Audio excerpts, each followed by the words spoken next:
Good evening and welcome to the Fairy Channel for another discussion about the world of arts. I'm joined this evening with the man, the master, the tour de force, the human tank, Fender Villiers. Good evening, sir.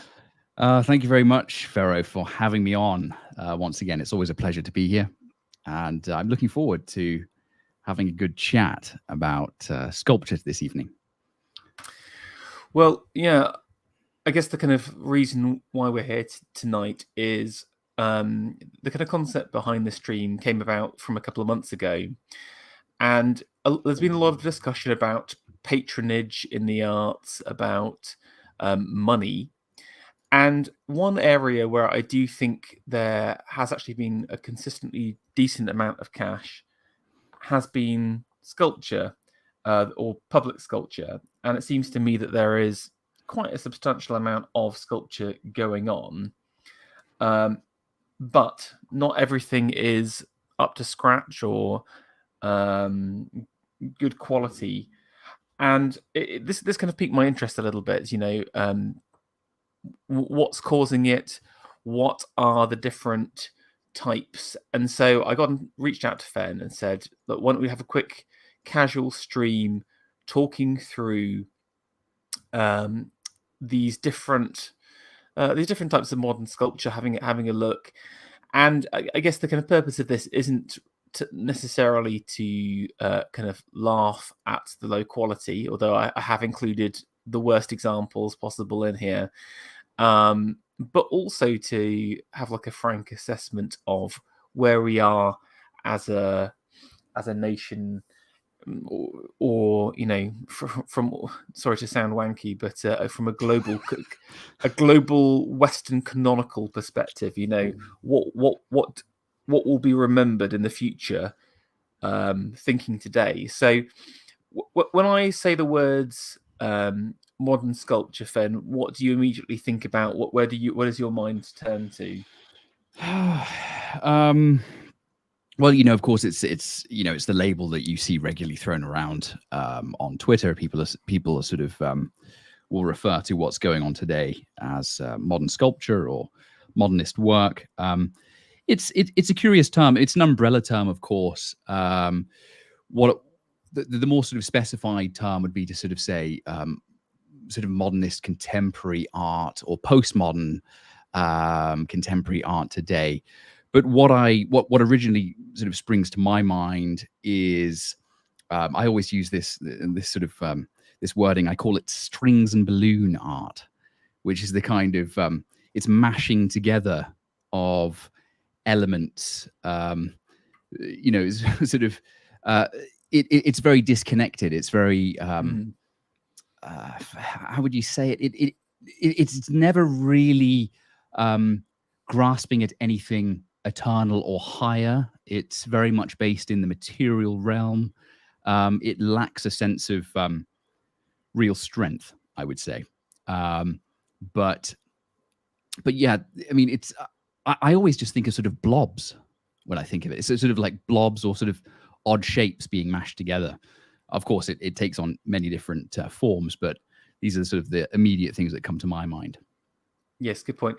And I will explain, when I'm talking about modern sculpture, I'm not talking about the modernist movement.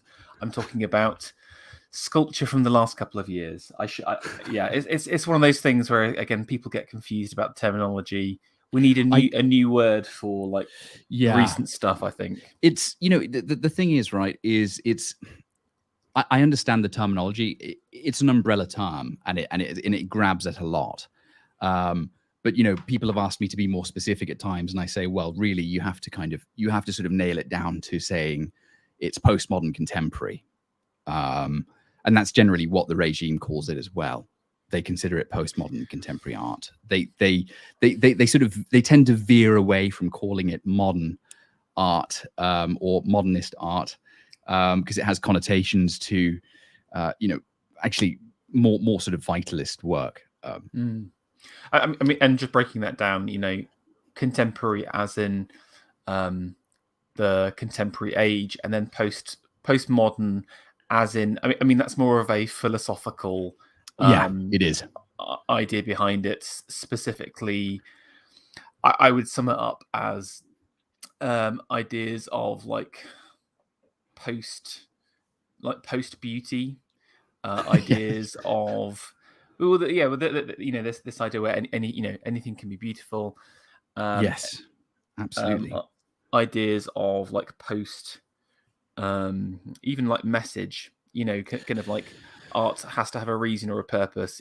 In the postmodern world, it just exists. If that makes sense. Yes, and also it's this idea of that. Of course, it's the questioning and breaking down of this idea that there is any kind of beauty or harmony that even exists. This is supposedly a sort of a constructed term or a constructed element that must be overthrown, as the postmodernist would look at it, or at least the postmodern contemporary artist would. And they sort of, I like to look at it as you make it up as you go along. It's work that is not rooted. It's trying to sever the Western canon root. For a long time, they've attempted to break away from the Western canon, which makes the work kind of floaty and in a very peculiar place, because it's attempting or doing its best to not make a connection to anything from antiquity or something historical. Or if it does, it's usually in a kind of attack and corrosive manner. Now, I would say when I was scouring the contemporary sculpture scenes, I think there is actually a lot more than just postmodern contemporary. And there's interestingly, I think there are a few other kind of strange pockets that exist, and I wanted to include them just to partially to get your flavors. Just to get your thoughts on it, Fen, but also because again, I think when we think about modern sculpture, the sculpture of the modern age, I should say, our mind does turn to the worst examples, and I do think there are some interesting little bits out there at the same time that don't necessarily fit any categories. So I completely agree. Yeah. So the way I've done this, I've set this up, is I've gone in and created a series of like clusters of sculpture. And we're going to do it a bit like a game show. I explained it to Fen, where he gets to choose one of the pots, and we'll go in and have a little look through and discussion. So here's what we've got. We've got abstract. I mean, I've used that. I mean, that's not. It's not the best way of describing it, but anyway, abstract. I've got activist. I've put down fantasy. Ignore Fen because that's some stuff for later. We've got gamer. We've got just bad. Just bad, right? Koon's World. Just to be clear, this is Jeff Koon's World. Like just before, I saw a few comments in chat about that. Pastiche, scanned, and WTF. So I guess Fen, it's over to you for us to dive into our first one. I'm gonna go with activist, because that intrigues me. What is this? Okay, let's have a look what we've got here. What is this? So I've got two nice little examples of this. And goodness, what's this? This is actually something I haven't seen.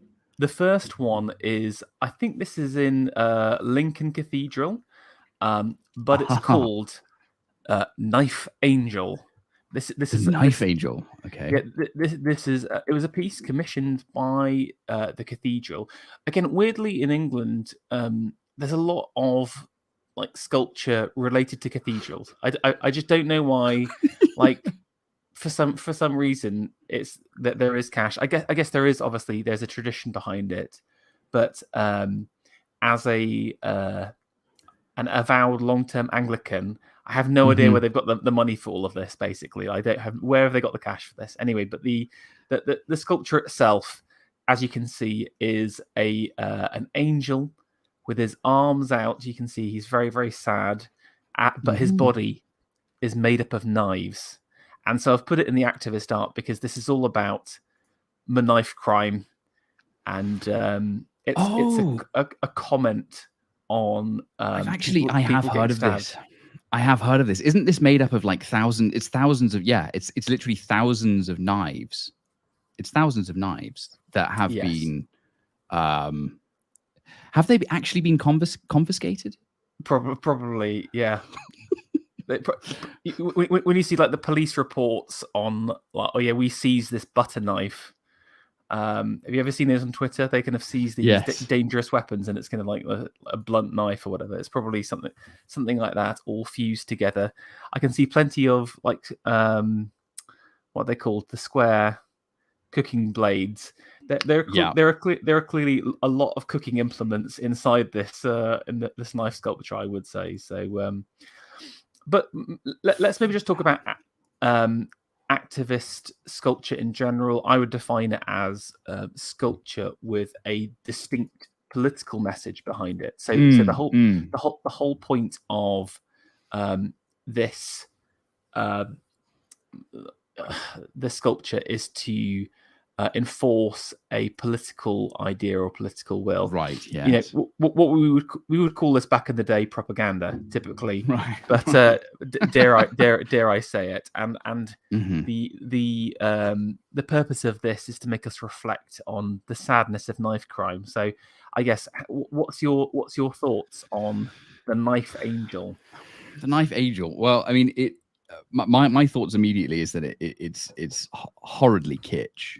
What I would say in merit, though, is the face made up of blades itself, or is that No.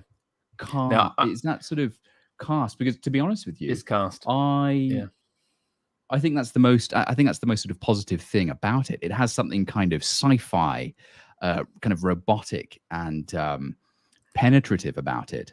But I think it sort of falls short in terms of the archetype that it's attempting to display. I've just pulled up a few more images of it myself here, just to get a broader look at it.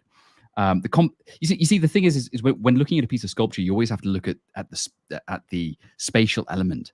What is the space that it holds, and how does it hold that space? And something that I find intriguing about it is there's just a general kind of wonkiness to the figure and the the wings and how it sort of come together. It lacks a strength. Obviously, it's not going to be easy when you're putting together a whole bunch of knife blades to create that. But I would say that it's yeah, I mean, naturally, I'm not a fan. It definitely falls short. What I think is because I'm trying to look for the positives here to some degree. I'm trying to get in dialogue with this piece. I think if it were to work, one would have to make something like this far more dynamic and in motion. Right now, it just feels very kind of meh. It's got nothing really going on compositionally with it, which is not really at all surprising. So much of the sculpture being made today lacks a general kind of dynamism or balance or strength to it.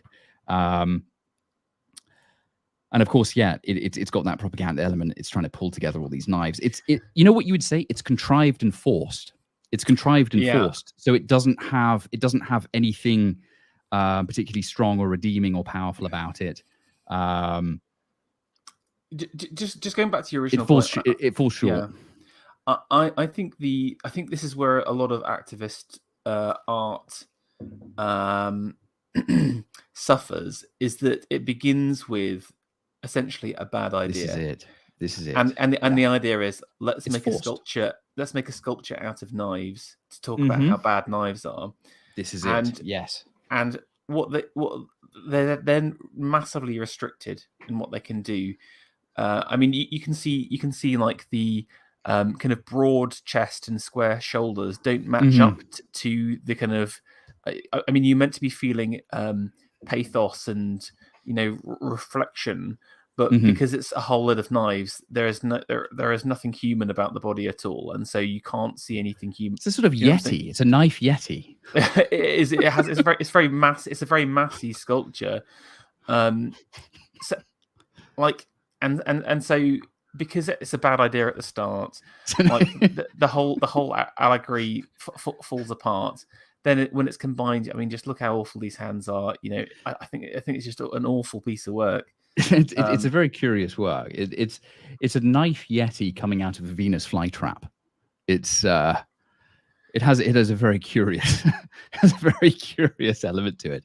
But if I am to find something redeeming about it, the face does have something kind of sci-fi, and sort. There's something there to a degree, but everything else falls short. Indeed, because it is a forced and contrived work. It's trying so hard. It's trying so hard to sort of point finger at what it is, that it unfortunately fails. This is something that I've spoken about on many times with other artists and stuff. Is that what will often happen with a piece of work is if you try and force it so hard in a sort of a contrived manner, the work loses its magic. It becomes stiff, rigid, and lifeless. If I was to suggest to rework it, this is where I think something like the allegorical figure would be so much better, or a scene of a famous knifing. What would have been way better would have been something like Caesar being stabbed by Brutus, right? Yes, in relief, or something. Do you know what I'm saying? Something like that, where you can kind of like actually bring some tragedy to this, because again, just one last thing I'll say. We don't want to go on it too much, but because there's such focus on the knives, but no one cares about the knives. Do you know what I'm saying? It's the whole point of knife crime is it's either the kind of murder and the unnatural loss of life, and that's kind of tragic story. That's the true story. So again, there's they've confused what should be focused on, and again, this is a big issue with, I think, a lot of activist art. Okay, so I've got one more in the pot. Completely agree. I got to be honest with you. I've messed up a little bit here, guys. So, but this is another example. This is actually from 1984. So this is not contemporary, but I wanted to include it here as maybe one of these kind of earlier examples of activist art. And this is this extremely famous work. This, the Knotted Gun by Karl Rotterswald, who apparently did it in conjunction with Ringo Starr. That's what I've been told. But, okay, that's extraordinary. I mean, it's interesting because this is obviously an archetype that's coming back a lot now, especially in America. This, the symbology is all there. Of course, it's sort of against the gun, against the firearm. This piece is, I'm just. Because I mean, this is actually quite an iconic piece. You've seen it a lot. It's not a huge work, is it? It's actually quite a small piece. Yeah, exactly. It's quite a small bronze work, and yeah, I mean, it speaks for itself. It's in many respects, it actually does speak to the immediacy. You know exactly what it's saying from its out. It's the immediate image of it. On the plinth, it also has non-violence written, which I don't even think is even required. It seems sort of overstated, in fact, because the actual sculpture itself says all that's really needed to be said. But it's obviously against guns, or against gun crime, or gun violence. Do you know more about it? I don't know the full sort of. Well, it's all tied into the murder of John Lennon, and of course, because he was shot. What I thought was interesting was, one of the reasons I wanted to include it was this kind of earlier example of activist art, but I feel like I can sort of live with this. Knife Angels is just too far. I mean, it's simple. It's like I said, this is just straight up kind of like propaganda, or like it's a simple message delivered in a visually interesting way. And I think if you're going to do kind of activist art, this is more like what you should be going for, basically, personally. But this has has a advertisement quality to it. This is like this is like a poster. You're right, This is literally like a poster. It's like an immediacy. You get it. Of course, it's a piece of sculpture. It's in the round, but it's immediately pow. It hits you in the face. You know exactly what it's being said. Okay, I didn't know the connection to John Lennon, but of course, it has broader. It naturally has broader, commentary. But in that sense, it works. Yeah, but just on that kind of like the power, I think that's so interesting as well, because I think a lot of activist art has that, or like the best stuff has this kind of like, it's in your face, it has its message and it gets it across, but ultimately that's where it's like it stays.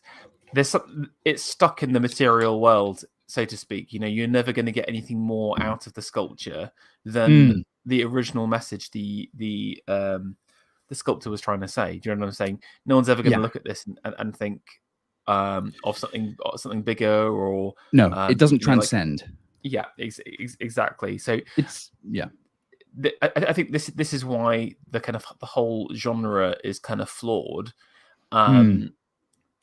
But if you're going to do it, something like this, okay. So let's like that. I think I think there's actually. I mean, it's interesting you bring that up, because I hadn't thought of activist art.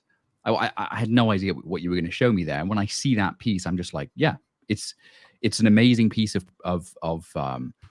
sort of advertisement, activism, and it hits you right between the eyes. And I think in that case it works. Although for there's nothing transcendent about it. It's not. It doesn't go further than that in terms of when we think of a piece of public sculpture. It speaks directly to the material. It doesn't speak to anything that's transcendent or inspiring, or it doesn't make you aspire. It's just direct and in your face. I just want to say that I really like your description of it as almost like as an advertisement, because I often think that advertising is an artistic form, but it's like the lowest form of art possible, because it is just the most materialistic. Do you know what I'm saying? It's about yes, it is. It's about eliciting a specific reaction out of someone. Yes. Even if you think back to medieval times with signposts for different shops. Here's a gigantic picture of a sausage. I know that this is where the butcher is, so I'm going to go and, do you know what I'm saying? So you're trying to get an action out of someone, and activist art ultimately goes in that same genre. So describing it almost like as a moral advertisement, I think is a very apt way of.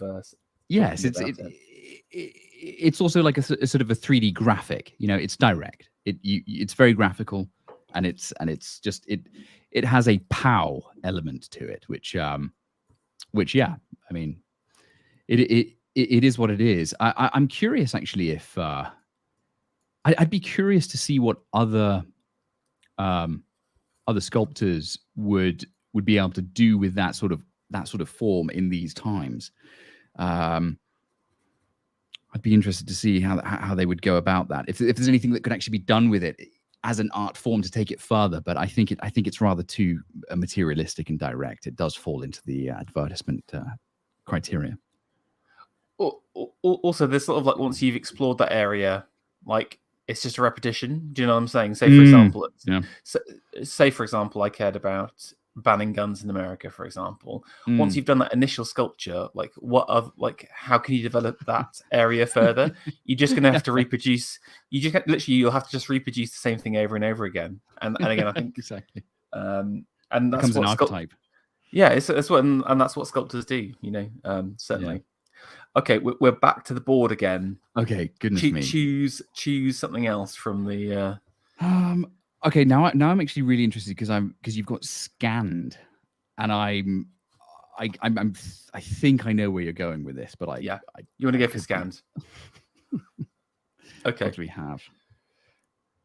Let's do third plinth. So obviously, scanned sculpture is. I would say, one of the big trends over the last, I don't know, 20 years or so, where rather than creating sculpture by hand or creating creating it in 3D systems, they just scan people, edit the scan, and that's kind of the artwork done and dusted, basically.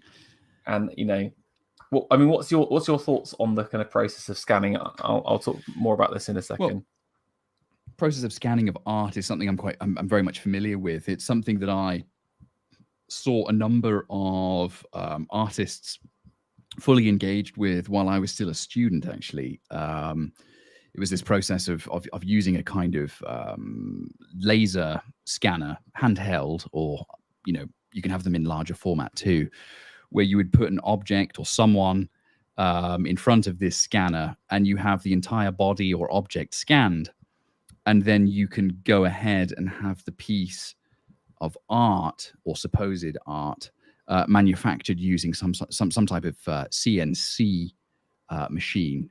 So you take a scan, you have a sort of digital model, and then from there you're able to put it through a CNC manufacturing company and create it to basically just about any sort of size, because you can have this thing, carve out pieces, and then you can assemble it together, and then it becomes one whole thing.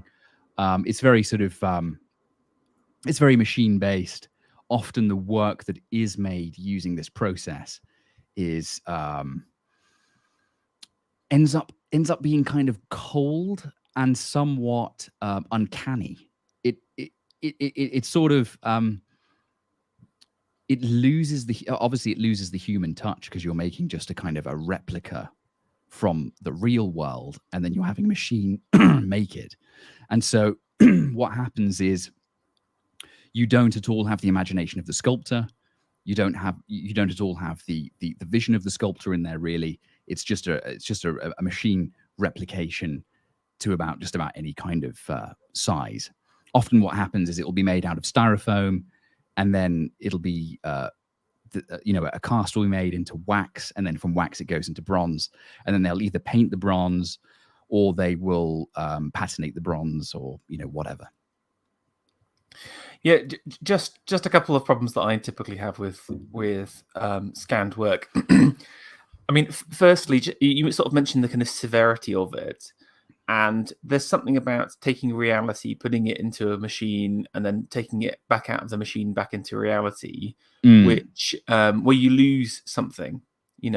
When you're scanning, you're not doing a direct reproduction. You are doing an approximation of something, and because of that, often stuff has this kind of uncanny feel to it. Often stuff requires like minor edits in the system, which then give it this very unnatural feeling. And there's a couple of other interesting areas. So, for example, I think around clothing, where like you see every single fold and every single crease in clothing, Yes. or with hair, which is either ends up being like sort of quote unquote like more realistic or quite flat. And I think something like hair is really interesting, because certainly if you look at kind of traditional forms of sculpture, that's one area that's always very stylized, because Exactly. it's so difficult to reproduce hair as is with with a stone or even a bronze medium. So if you look at Donatello, they're typically kind of like large clumps of like chased bronze put together. While sorry, you go, you jump in. Yeah, no, I was going to say, I'm so glad you bring the hair up, because this is something that you will often see with amateur sculpture. And this is getting quite deep into sculpture, actually, believe it or not, talking about hair. Because if you look at the number of the old manuals that teach a young sculptor how to actually approach hair, it is to be approached essentially as a sort of helmet on the head. It's not to be approached. That's the beginning phase, at least. It's sort of a geometric helmet, a general mass. and then within that mass, you will sort of carve or model into it a general kind of stylization, not individual hair strands. That always looks terrible, but just sort of a general sort of stylized motif almost that references hair. In fact, if you look at so much of the sculpture from antiquity, the way hair was approached is actually extraordinary. It has a very has extraordinary harmony and beauty running through the hair with how they've actually approached it as a solid mass upon the skull, and then and how it sort of grasps the head like a kind of helmet. And it was very interesting because when I was a student at the Academy of Antwerp, when we were modeling from live figures, our tutors would constantly refer to the manuals that we were studying at the time, to how we needed to treat hair volumetrically in a very kind of stiff and rigid manner to begin with, almost sort of geometric, and then from there create just a general kind of stylization. You can often tell if a sculptor is an outsider artist, someone who's, let's say, not taught by an academy system. You'll tell that very often they will attempt to create individual strands or locks of hair. And if they are doing that, it's the immediate telltale sign of a amateur outsider artist to one who's been taught at an academy or an atelier or something like that. I mean, it's going quite, I mean, you can go quite deep into this, but I mean, not to bore the listeners, but it's quite extraordinary how much time throughout history that has been spent on how to actually correctly capture hair. It's like there's a whole law to it. No, 100%, because you got to understand that every single medium, whether it's, you know, painting or sculpture or whatever, has its strengths and has its weaknesses, and sculpture's weaknesses is always in the smallest of details. You know, it's just very difficult to reproduce reality like that, and so there is that need for stylizing, abstracting, to make it work with a medium. Yeah.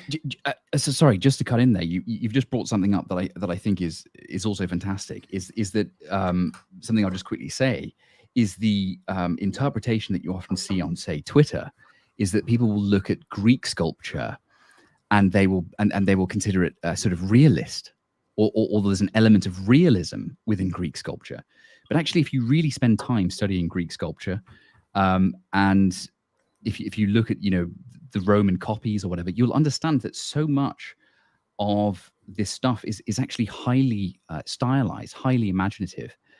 It's very modernistic in some respects as to how the sculptor has formulated what's known as a kind of a perfect form, kind of perfect shapes that come together, that give you that totality. When you look at it, you go, oh, it's a figure. But if you actually spend time to look at how those forms run together and actually come together to create the body, you'll see that they are sort of perfect. That's why they call it idealized forms. They're sort of perfect and idealized, almost geometric forms fitting together. It's extraordinary when you spend the time to really see it. But just on that, I think that's really interesting because I actually it's funny you mentioned that, because I describe classical sculpture as the real unreal, while Gothic is the unreal real. And what I mean by that is classical art has this real veneer. It looks like something's come in from reality, but as you say, they're focused on the ideal perfect form. There are no blemishes on the body. There are no scars. Well, I mean, there's a few examples where there are, but in general, the Greek boxer, for example. Yeah, exactly. Yeah, but most of the forms have been perfected and refined and beautified, and muscles expanded, etc. So it has this veneer of to the outsider coming in, they say, oh, that looks very, very real.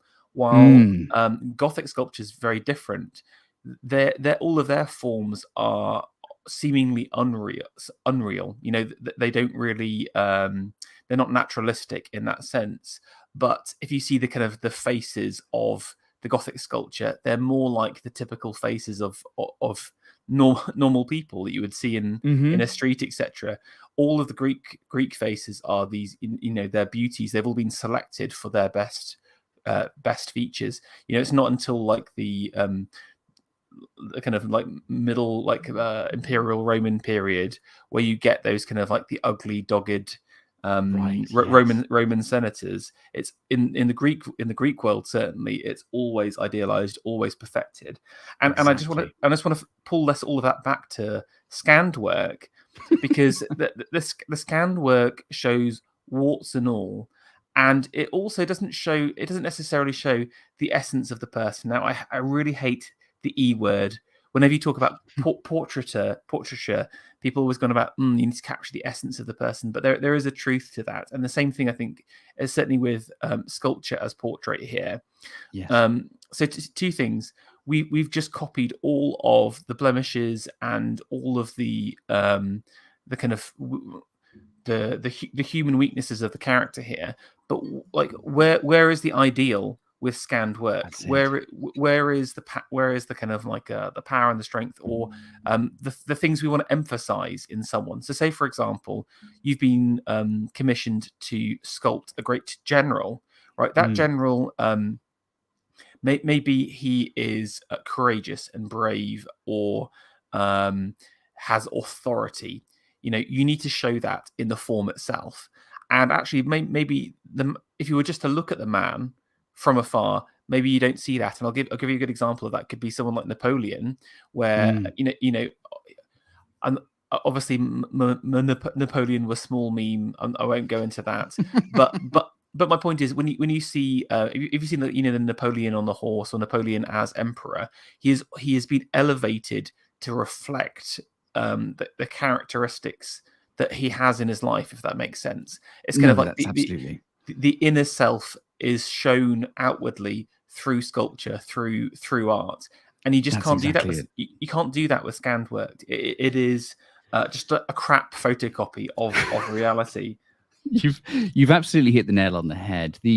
When talking about Napoleon or any other sort of historic heroic figure, what was captured in great works is indeed this sort of capturing the energetic force of that character, and it then transcends that character, that individual, into the idealized realm. It's the other realm. It's the work and the form, the composition itself, and the forms that are coming together speak to the spiritual world, the world in a sense that we don't see, but it's manifested into a piece of sculpture.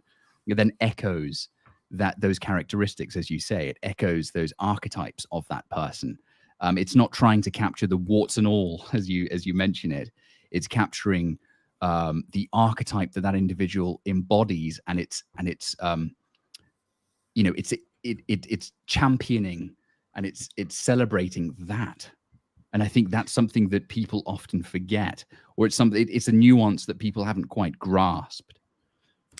One other thing I want to mention with the disadvantage of scanned work is it's almost too easy, in the fact that when you're coming up with a sculptural idea, it would normally go through several phases. You'd have an initial concept, maybe a couple of concept drawings, maybe a couple of maquettes, maybe you make something a bit bigger, maybe you start to refine it, change things.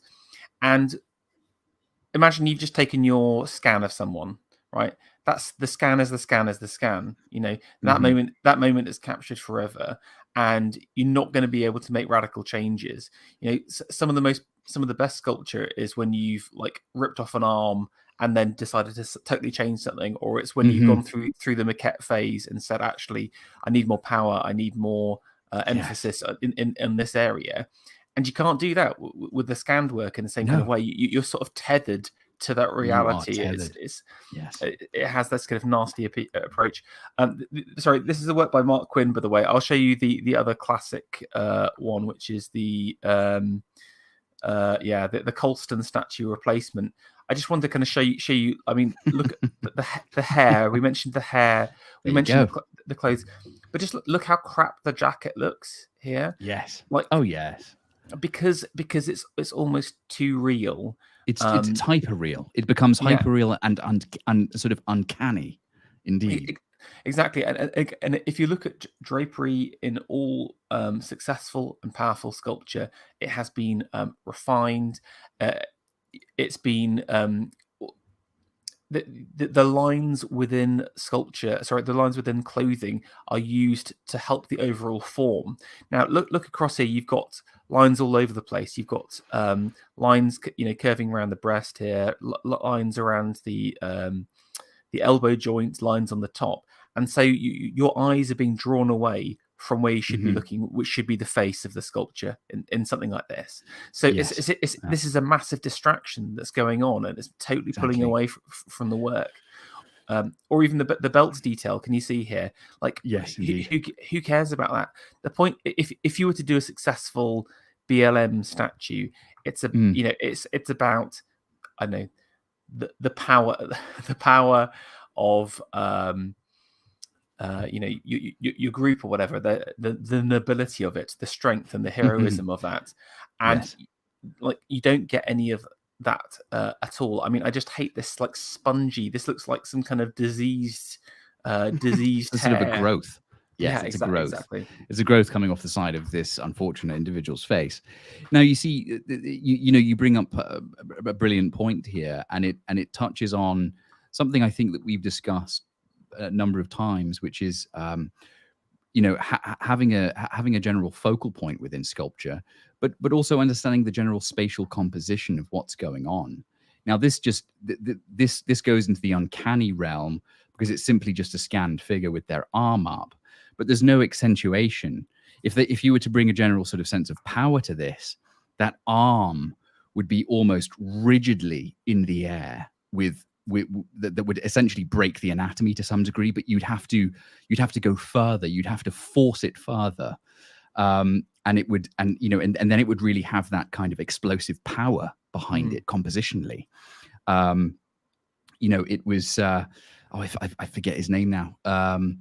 The Polish sculptor. My goodness, what was his name now? Slavowski or whatever it is. Struggle guy. Yes, I always forget his name. Sokalski. So basically, his belief was that sculpture and art happened within the sort of the general extremes of the forms. You'd have to push the forms into hyper expression to be able to really to really speak through the sculpture, and that is something that you don't get with a scanned body, because the human being on its own cannot be forced into that kind of expression. In some respects, you almost have to jank and break the human form to be able to bring a compositional force through it. I think this is something that's been forgotten in the figurative sculpture realm, is this idea that the figure is essentially an armature of which you are to express higher forces and forms through. It's not about the figure in itself. It's about the sort of the energy and the force expressed through that figure. And obviously, as Sokalski has correctly expressed in his writings and what he said in interviews, is to say that, look, to actually get that, you need to force the figure to its absolute extremes. And that's something you will just simply never get here. And you also have no line running through the compositional, the spatial composition here. You've got nothing that's directing the eye through the body from her feet up from her face up to her arm. There's just nothing there. There's nothing leading the eye. It's just this sort of somewhat uncanny, bizarre figure, somewhat unflattering. Actually, somewhat. Now I see the whole thing. Rather unflattering. You're. It's funny about the unflattering again, because the best sculptors bring out the strengths of the character, but also conversely remove the weaknesses. And again, she ends up, especially the legs, just look really dumpy for the rest. It's horrible for the rest of the body. And again, it just pulls away from the rest of the work. But yeah, scan work sucks. I've never seen a good scan sculpture, so that's the way I say that.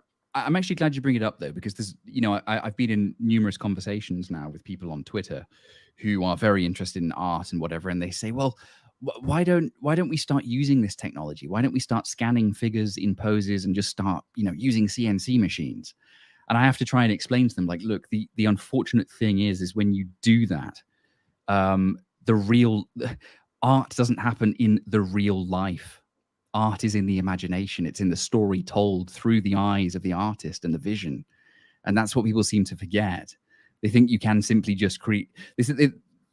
They think that, you know, looking at sort of Michelangelo's work is somehow realist. It isn't. It's extraordinarily abstract, and it's pushing things to the absolute limit. Look at his women, and then you know how realist it is. Lamau. Okay. Exactly. What's next? Choose another folder from the board, then. Okay. Another word that I absolutely love is pastiche. I often use it. Oh lordy. Oh God, what have we got here? Oh, I mean, shit. so I had to put in this is the Queen Elizabeth II sculpture that was released. It was about last year. That's right. It was done by one of, I think it's related to York Minster, is what is in my remembrance, and it was one of the master masons there pulled this together. I'm sorry, I haven't got a full. I thought I had a full size picture, but I wanted to show some of the details in the face. Yeah. Now, there has been some discussion as to if this has scanned elements to it, because there is something very suspect and shady going on as part of it. There's something very, very questionable going on here that needs to be. No, go on. Sorry. But what I wanted to kind of explain with the pastiche section is that there exists a genre of sculptor that sort of dines out on the past successes of academic and medieval sculpture, and sort of produces like thin gruel reproductions of the past in new forms.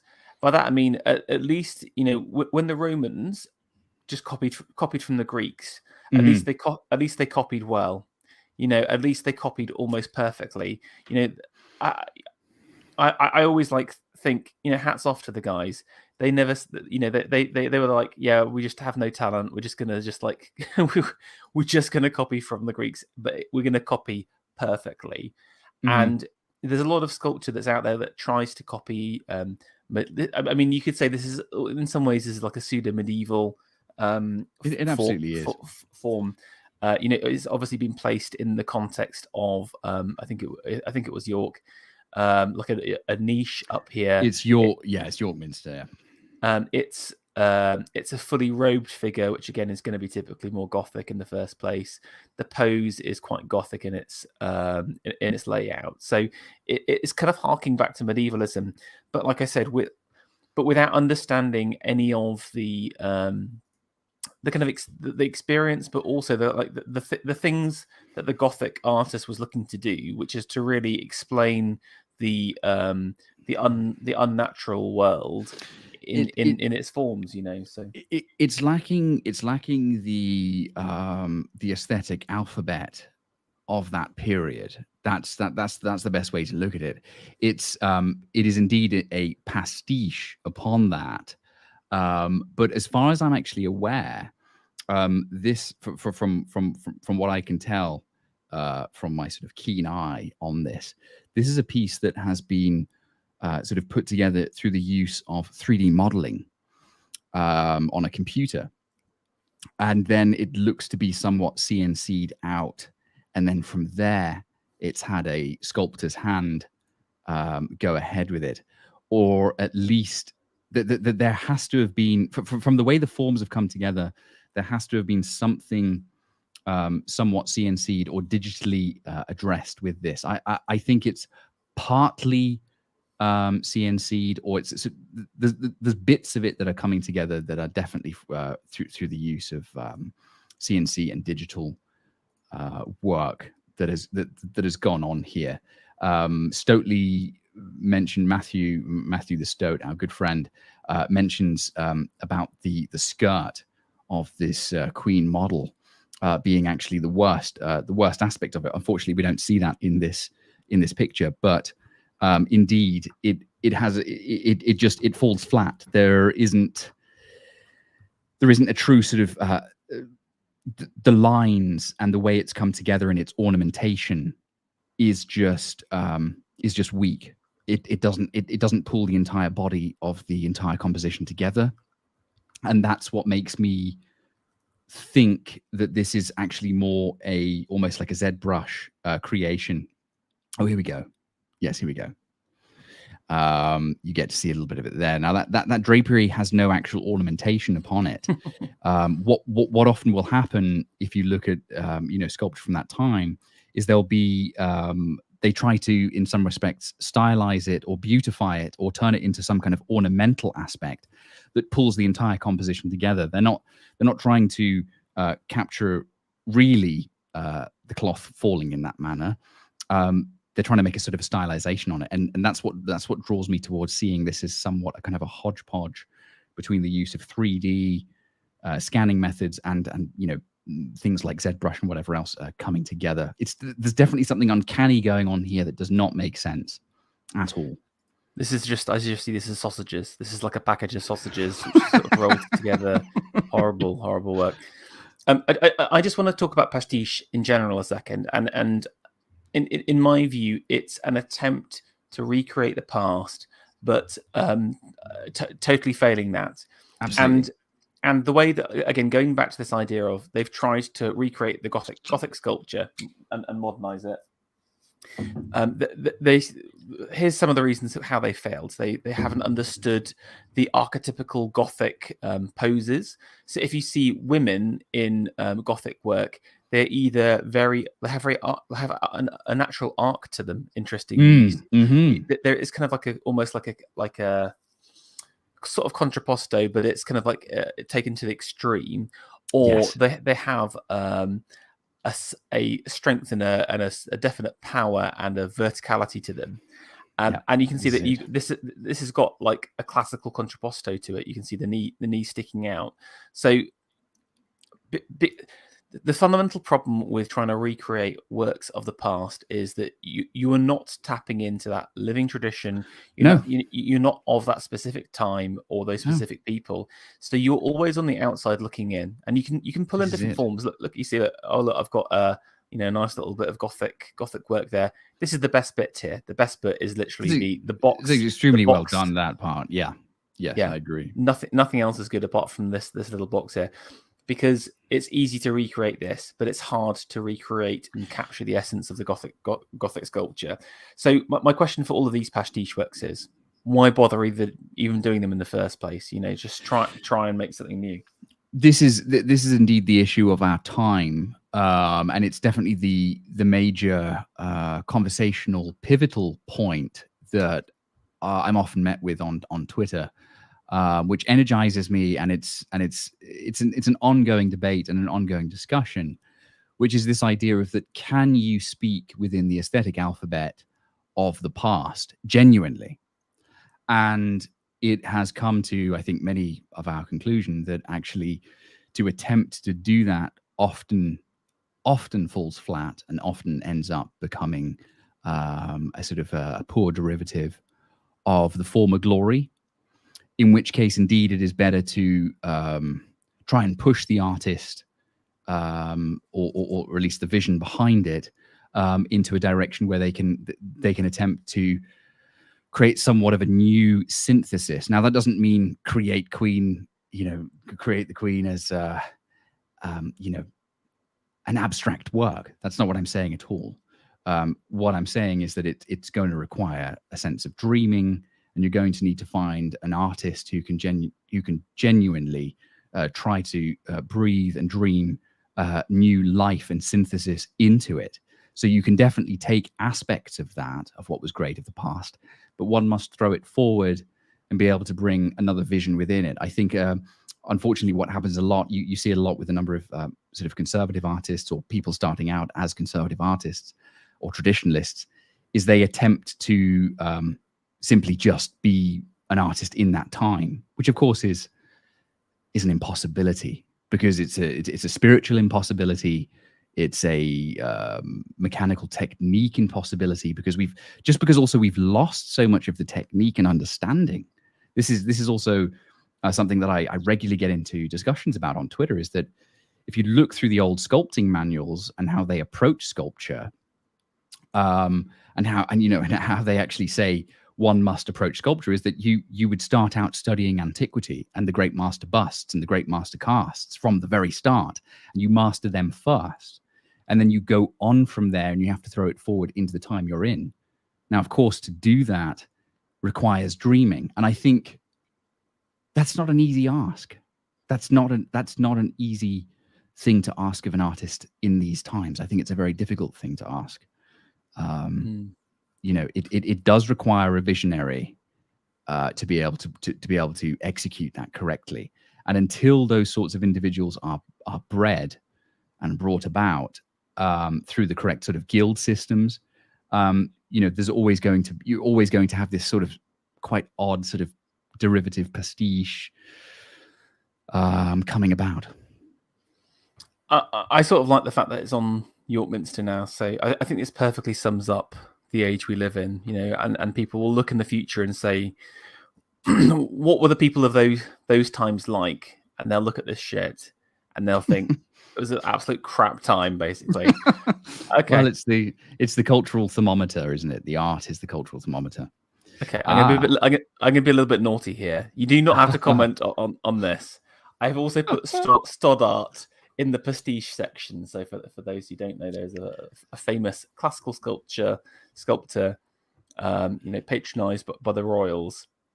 And I'm being a little bit mean here because I do think actually quite a lot of his work is decent, but I think he definitely passes into pastiche. At times, often with his work, yeah. At times he does. Now, I have a bit of a soft spot. It's a difficult one because I have a bit of a soft spot for Sandy. If you look at his trajectory, he went through the Glasgow School of Art at a very, very, very difficult time, and his entire outset was that he wanted to essentially reproduce Rodin, right? And when he was a student, he was he thought, if I can approximate Rodin, then I'm onto something. And he started to approximate Rodin, and then he said, no, I want to go to the neoclassical. And so he pushed forward and he went on. And I think the extraordinary thing is about Alexander Stoddart, and it's something why I do have somewhat of a soft spot for the guy, is when I went to visit him in his studio, I was touched by one thing. It was that when he said to me, I said to him, well, who was your master? I said, who was your tutor? Who was your master? And he went to the back of his very large atelier and he came forward with a very, very thumbed through little book, little sculpture manual. And he said, Fen, this was my master. And it was very interesting because he went through the Glasgow School of Art at a time where it was hyper experimental and they were shunning actual sculpture. I mean, they're still doing that now, but we're talking, a while back now. And he has essentially been able to, just through absolute drive and a real push, he's been able to capture or at least come close. I would say he's the man who has come the closest to being able to get a sort of a neoclassical aesthetic formulation together. Some of his stuff indeed does have a pastiche element to it, but I think some of his stuff has reached sort of as far as it can go. For someone who wasn't at all really brought up in that milieu. And so I do know what you're getting at, though. I do know what you're getting at, but I think he's someone, he is someone that you see regularly come up in the trad spheres on Twitter. People are like, wow, look what this guy can do. I mean, he does have... he has something. I will admit. I do want to just go back to that point about there's always going to be a limit to his work. And again, I think that this ties back to my thoughts on pastiche and, again, trying to recreate the neoclassical mode, because... he will only ever be as good as like the best neoclassicist. He'll never produce anything new, and because of that, surely he will always be in the shadow of Canova or someone like. Do you know what I'm saying? Or someone like that. This is indeed it.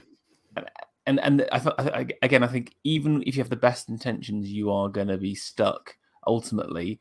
And I think, you know, he's a good boy. He's still got probably, you know, 10, 20 years left in him. He'll never make anything greater than he has already made. And that's I think, unless he changes his style, you see, genuinely. And you'll end up true. And in his attempts to surpass the past, will make works like this. When I saw this, I instantly felt that this was like a poor version of David or something like that, where he's trying to create this kind of like large male sculpture, but again, things like again the scroll on the hand looks awful, and you know, there are some lovely parts to it. Or like I just dislike the tunic as well, or some parts of the face. You're going to get stuck, and there's a dangerous element to this at the same time. And I mean, stuff like this is we can only see in hindsight, and you know, hopefully in 100 years' time, people are listening to this and then can see the rest of Stoddart's work and see whether he manages to rise beyond. But I genuinely think he has peaked, and he will never be greater than he is now. It's certainly a curious thing. He obviously, you know, he indeed, as you say, you know, it's also a thing. It's like he's not in the milieu of that time to be able to genuinely create and surpass any of the greats that we can look back to, shall we say. I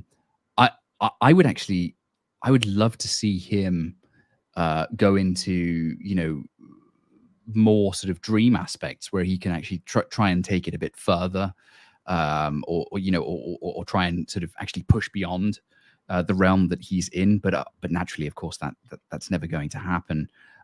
Like many people who consider themselves staunch traditionalists, they remain very much kind of you're very much sort of stuck in that that's why I wanted to put him in here. This is me calling out Stoddart.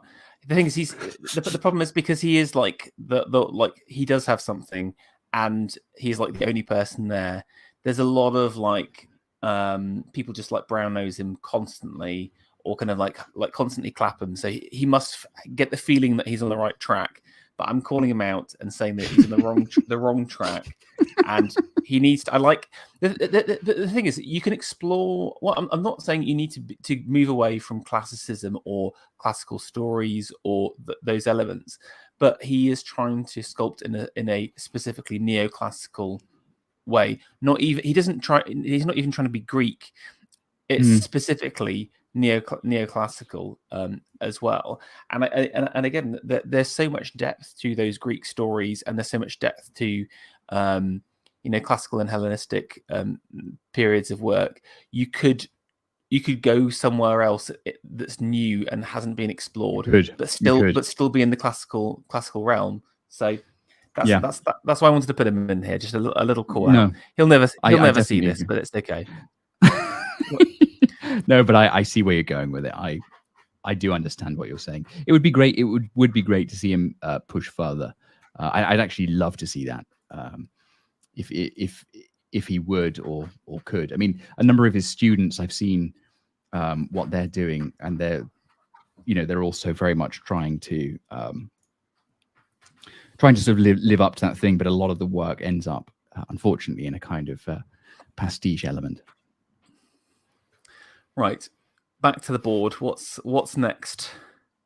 Okay, what do we? Oh goodness, what do we have? I'm gonna go. You know what? I'm just gonna go straight in. As I've got my gin here, I'm just gonna go straight in. I've got a stiff drink. Let's go to Just Bad. Just Bad. Why is there just like so much bad sculpture? That's just being commissioned. I knew. I actually, I was thinking to myself, I honestly thought, I wonder if this is going to be touched on, the Diana work. Okay, let's talk about this. Oh boy. Produced. This was in like the last 5 years to kind of remember Princess Diana. There is just so many bad elements to this. Okay, number one, like I think they've captured her likeness. You can definitely see that it's Princess Di Oh, for from sure. that. I Certainly. think that's one of the better parts. I mean, I got to say, I absolutely I hate the pose. Now, the terrible thing is very much the so-called children that surround her. I mean, part of the problem is that, for example, the figure on the right-hand side has the face of a grown adult, but kind of shrunk down to child size, making this whole thing makes Diana look like she's some kind of like immortal She's a god giant. queen. Yeah, exactly, like living. And then like the whole pose of this figure is just absolutely shocking and terrible. Look at the terrible hand. There's like a weak flexibility to it. Look at the flaccidness of that arm.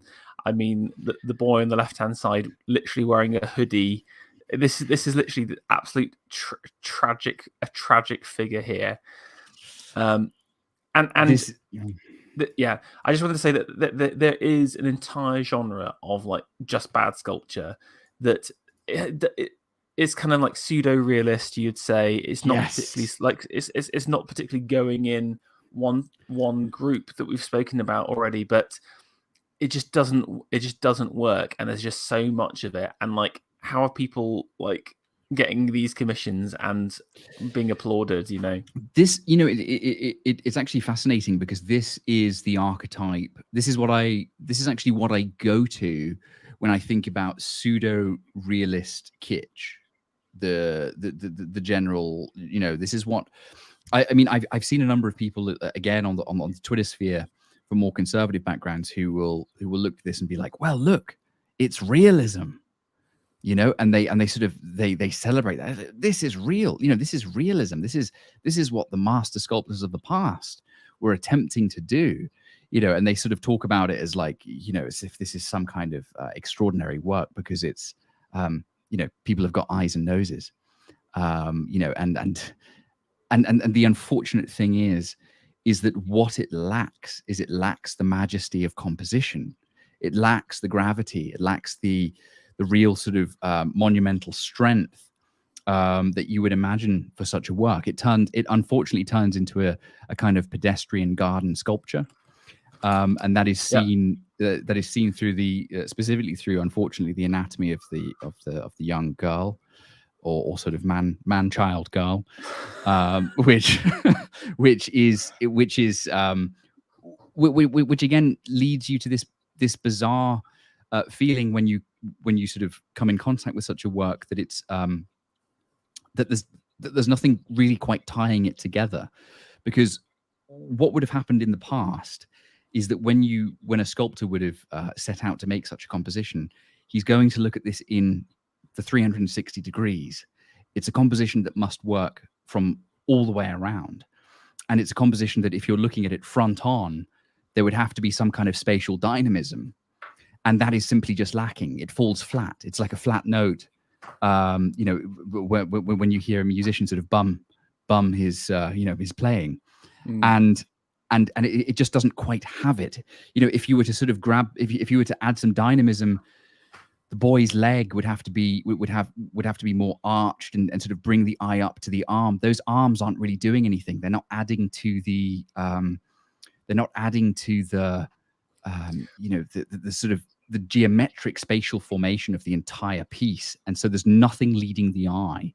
You're just sort of set out. It's like these two figures, and then there's actually a third little kind of midget figure at the back. That looks sort of totally odd. Wasted. Yeah. That Totally looks it looks very, very odd, and it doesn't bring the entire thing together. It's actually, I think Geo talks about this. Many people know Geo, of course, and Geo talks about, I think he does call it a kind of this sort of pseudo realism pastiche kitsch kind of thing. He's got a word for it. I know he's definitely addressed this kind of this archetype in the sculptural realm before. Matthew might know it. All I want to say about this is, again, it just totally fails to capture like what is Diana about, and what they're trying to show is the empathy and kindness of This the is it.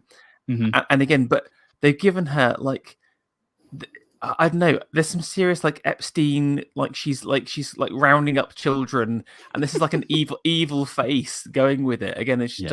doesn't match what like anything or like whatsoever. Again, a better piece would have been like a specific scene, when she was like touching the AIDS kids or whatever. That's the classic. A classic scene without gloves on or whatever, something like that, where again you're framing the pathos, you're framing the emotion, Yes. and you're funneling in it, as opposed to having these kind of weird figures. I just want to say that I loved your description of it as like garden sculpture. I want to take it even further and say this is like garden center sculpture. If you've ever been around like a large garden center and there's just crap. Just crap sculpture knocking around. It has similar vibes to this. Okay, we're running short on time. It's very unfortunate. It's very unfortunate. Oh, good God, what is this? What is this? But actually, this is again reaching. This is again reaching at what we've just discussed. Goodness me. This is just out last month. A new sculpture celebrating the work of Mick Jagger and the Rolling Stones here. In some ways, where is this? Please just tell me, where is this? I'm not sure. You can't say. You're keeping it quiet. Yeah, there's part of me which sort of likes it because there's sort of like a Dada absurdist element to it at the same time. For example, like the kind of the lips, which have been just like, it looks like he's like strapped a hairdryer to his mouth or something like that. At least the sculptor knew about like hair and stuff. So it's such like a ridiculous kind of crap. But does this show, like, at least it's attempting to show something of the man, I think. But I think it would be, the thing is like, when you think about Jagger, what comes to my mind is a sort of brash vitality, a kind of verve. And I could imagine like, what we spoke about before, this idea of capturing that sort of archetypal element. But here it's capturing in very much, this is actually touching on what I was speaking about before, this idea of sort of more amateur sculpture, which is the anatomy is all over the place. The forms are not rounded and strong. They're not holding space. They're not holding a general kind of dynamism and play. His shirt, well, his t-shirt or tank top rather, I can't quite make out what it is. It would be great to see more of a kind of a line, like more of a kind of a line and geometry running through that, which would almost accentuate, that moving forward. But this appears to be two separate works, or well, I only knew about the answers here.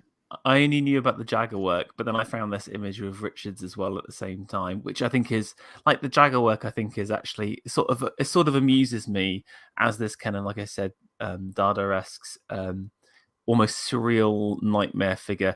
I just want to imagine someone you're walking back home late at night. You're going through the park, and you're greeted with the dark visage of this late at night. That's going to scare the crap out of you. But this is again, this is just bad. Like this person has never seen someone ever play guitar, because the grip on that left hand is like atrocious. It looks like a little alien hand across there. Just so many curious piece. Just basic stuff, just absolutely awful. It's a very, very curious piece. It really is. It is bizarre. But I think it's when you see work like this, it strikes me as outsider sculpture, really. I think, yeah, that's the immediate feeling that I get from it. I think it can only be seen in that way. I'm just looking at other pictures of it now. It is indeed two figures. They're not on a plinth. They've just been put in real space. This is another thing that you often see with sculpture today. It's never really put on a plinth, oddly enough. So it's just put in real space. So it has this weird kind of uncanny thing. It's almost like a prop. It's odd. Yeah, no, it's very difficult. You know, it talks to a much broader issue, really, about how so much of the sculpture today has been severed from the Western canon. So it resides in a kind of a floating realm. It's trying to make its own thing when, actual powerful motifs within sculpture are well established.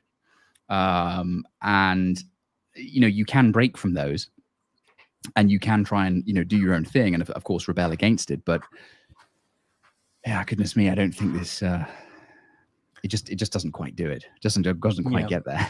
It doesn't quite get there.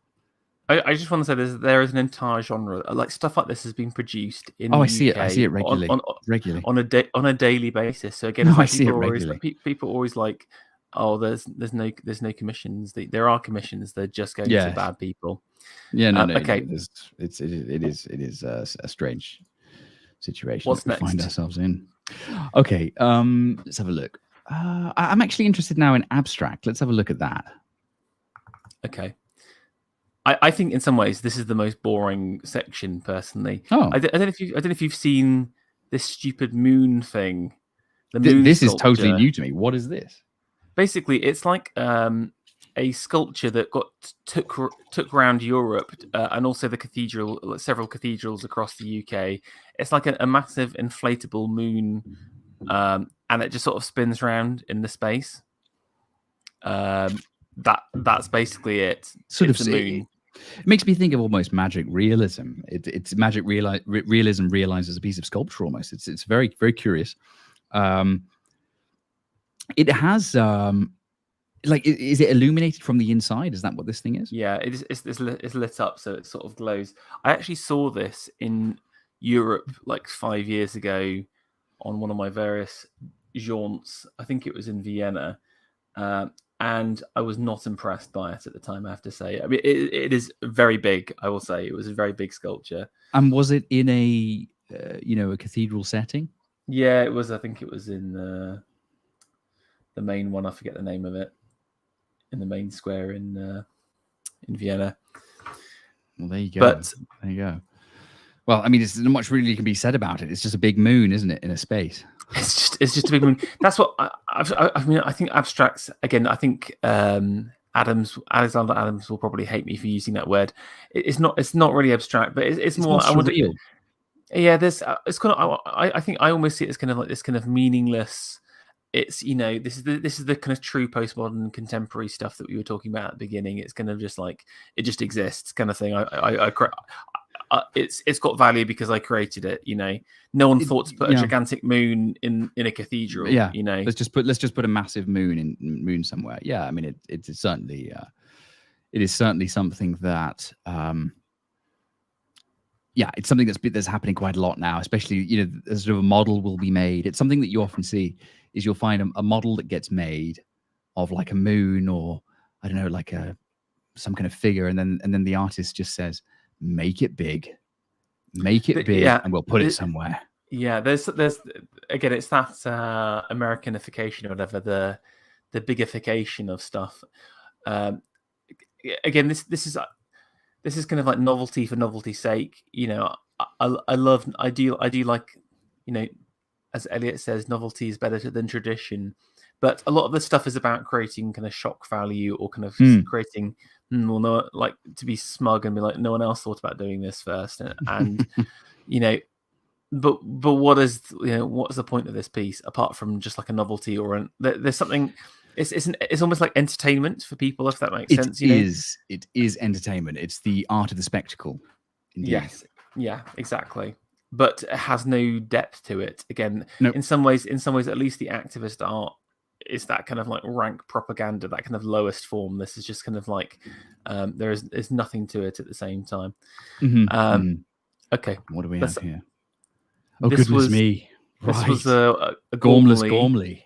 Yeah, Yeah. scormless gormley, as I like to say. Yeah, I actually used to work just around the corner from his studio, which is just opposite King's Cross, and you'd often see these kind of sculptures kind of being packaged up and delivered out. He had like a team. You could see about a team of about 10 or 15 people working on his He's got a works. massive. He's got an absolutely huge fabrication. He runs a factory. Actually, he runs a factory. Yeah, I know quite a lot about his process. He uses, like for example, these figures actually. Believe it or not, these figures are actually designed, or at least they used to be designed, on Google SketchUp. You kidding me? Do you know? I'm not kidding you. No, I'm well aware of his process. So, with Google SketchUp, what you can do, if I think many people are aware of Google SketchUp, you can just sort of draw, you can draw geometric forms and like blocks and stuff, right? Which is actually quite pleasing to do if anyone's ever played around with Google SketchUp. You can sort of drag boxes and sort of assemble things, and you can kind of look at it in the 3D. It's very immediate. Well, what he had is he had a bunch of his minions that were basically just knocking out hundreds, and I mean hundreds of these things on Google SketchUp. And he was like, yeah, make a figure standing, make a figure bending over, make a figure lying down, like all of this different kind of stuff. And he then comes through and he just sort of edits, and he'll be like, right, that one, next, that one, next, that one, and he sort of goes through edits, and then he just says, right, make it big. And it's genuinely just that sort of thing. And it gets fabricated in foam or wood, and assembled, and then of course it's cast into bronze, and there you have it. There's the sculpture, and often, of course, it's based on supposedly on his own figure. I mean, the piece itself for me, I very much dislike it. Again, this is another cathedral commission. We need to tap more in and more of this. Exactly, we need to tap into that sweet cathedral cash. I'm telling you, that's the real that's where the real the money grift is. Exactly, clearly. But they wanted to fill up this niche. I mean, I love Wells Cathedral. It has one of my favorite facades. That's extraordinary. In England, and so they want to fill the plinth. You could say maybe it's like a comment on the kind of the facelessness and the kind of almost like the iconoclasm of time itself on the other sculpture. But I think the reality is more like he just did some boxes in SketchUp and then flogged it basically. So that's essentially it. And these things sell for I very much dislike this. Anywhere between 150, 200, 300, 500,000. I mean, I know the general pricing because I know a guy who collects his work, and they go up. They are considerably expensive. But I do wonder about that sort of that money that flows through a lot of these cathedral sites. I do wonder, do you happen to know if that's coming from the Arts Council at all? British Arts Council? I don't think so, though, because some cathedrals do make quite good cash, because they'll charge for choir events, etc. And the cathedral, it's not just, it'll be like the local diocese, which owns loads of land and stuff like that. You got to remember the Church of England is one of the most substantial landowners. That's very true. That's where I think they're getting the money from, and probably like some additional grants at the same time or whatever. But so I am just joking about the cathedral cash, but maybe. Very curious indeed. I hadn't seen that. That's something new. Oh goodness, this is the British Indian. Goodness. Oh God, I've forgotten his name. He did that massive cannon in the Royal. But Anish Kapoor. Anish Kapoor, that's right. Yeah. So this is Orbit. It's in Stratford. It was done for the Olympics. I was literally there today. I saw the big trumpet. I think that's what they call it, the time trumpet. Which they've now turned into a slide. I don't know if you God, knew have this. they? Is that Yeah. what it's metastasized into? Yeah. Now that's really interesting, because I remember when this piece actually was coming together, and he was talking about the Russian constructivist work. I don't know if you're aware of the Russian constructivist tower. Tatlin's Tower is known Okay. as. And it was, well, it never really got built, but Tatlin's Tower was basically to be a sort of absolutely massive, huge monument by Vladimir Tatlin. And actually, if people want to look it up, Tatlin's Tower, there was only really a maquette made, a large maquette made. It's actually quite an extraordinary piece of work. It really is a kind of, it is a symbol for like modernism, we are here kind of thing that was going on with the Russian constructivists. Now, Tatlin's Tower really has something. There is a general kind of dynamism and flow in that abstract work, and I personally, I think it is an incredible engineering piece of work that was dreamt up by somewhat of a true genius. It was in some respects going to be a work that that kind of rivaled the Eiffel Tower, right? So you get a general idea of the kind of scope here. But Anish Kapoor, he spoke about, oh, I'm very much inspired by Tatlin's Tower, and he had this whole spiel of how he was talking about, yes, I'm sort of playing with that whole idea, and I'm taking it further. But the problem is Tatlin's Tower actually had a sense of balance and power running through it, whereas this work, there is actually no direction of force. There is no real compositional spatial element that's pulling the entire thing together. It's just a form. It's kind of growing out of the ground in a very chaotic and sort of bizarre way. Clumsy is the word. There you go. Yeah. There's Tatlin's Tower. Now, I mean, you can tell just instantly about like the movement of direction, the force, the power, etc. of yes, this compared to this yes, is like compared, just limp and yes, weak. It's extraordinarily limp and weak, and it's a very interesting thing because I mean, myself being quite a fan of the Russian constructivists, and I studied them during my academy years, and I found a lot of merit in their avant-garde sort of verve. And from an engineering standpoint, these guys were really on it. If they were going to really make an abstract tower, these were the guys to do it. But you can see there is just in Anish Kapoor's work, it falls flat. There is no real understanding of the dynamism and aesthetic strength there. And it is extremely postmodern in the sense that you make it up as you go along. There's no connection to the Western canon really there. It's just this sort of growth coming out of the ground. It's curious that have they only recently turned it into a slide now? No, I think that was a couple of years ago. But again, I think it's just trying to monetize the statue. Just two things I want to say quickly on this. It cost millions. I remember it cost millions. Yeah. The first thing is this is a sculpture that's just obviously designed in AutoCAD, basically. And I think you can tell that basically it hasn't been. I mean, look at this. Tatlin made a pretty huge, like miniature version of what he was looking to do, and it looks great. This would have all been done in CAD in 3D modeling beforehand, and all of the sense of scale and the drama, you just can't tell it from a computer screen. I really believe that. Again, I think it's different if you make it small first, then scan it, and then like sort of digitize it, so it's gone through that kind of like that process first. The second thing is there is almost kind of like a need for these like ultra mega sized works, and so it's sort of there is a space in the marketplace, and then it's just filled by people like Anish Kapoor, just like big names that do big sculpture. But again, it's like, but why? And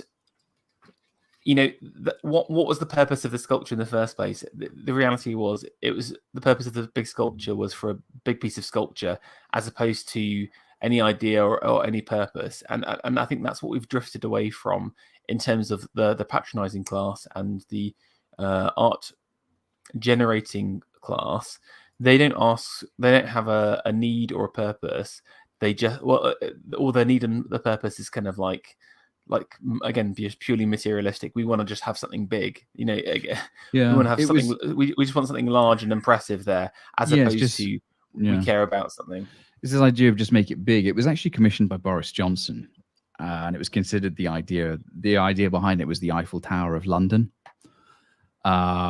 which is lol.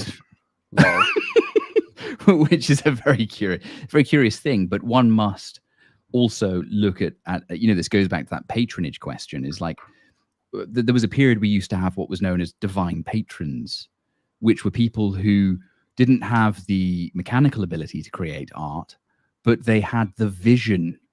They had the vision that they could share with the artist, and they would engage with the artist. And it was a back and forth between the artist and the divine patron to realize something of glory, something of greatness. And of course, if you're being commissioned by bloody Boris Johnson, you're not going to have that, are you? It's something that people need to understand, is that a patron is not someone simply who just throws cash at you. A patron is someone who engages in an aesthetic dialogue and vision with the artist. And then the artist is held accountable for creating something actually great. He has to create something great because the person who is the patron of that work has his name on it, connected to it. This entire heritage, of course, has been cut, and I think people need to understand that a patron is not simply just throwing cash at you. Okay, let's go on to the next. We're running out of time. I do want to do all of the boxes first, Fen. So yes, please do. Please do. It doesn't matter if you don't get onto me either. It doesn't matter. Okay, there's a few left. I'll tell you what's left. We've got fantasy, gamer, Coon's World, or WTF. Oh goodness me! Let's do. I'm actually really curious. Show me gamer. What is this? What is this? I think there's going to be a number of people curious about what this is. Is the Funko Pop the greatest sculptural form of our time?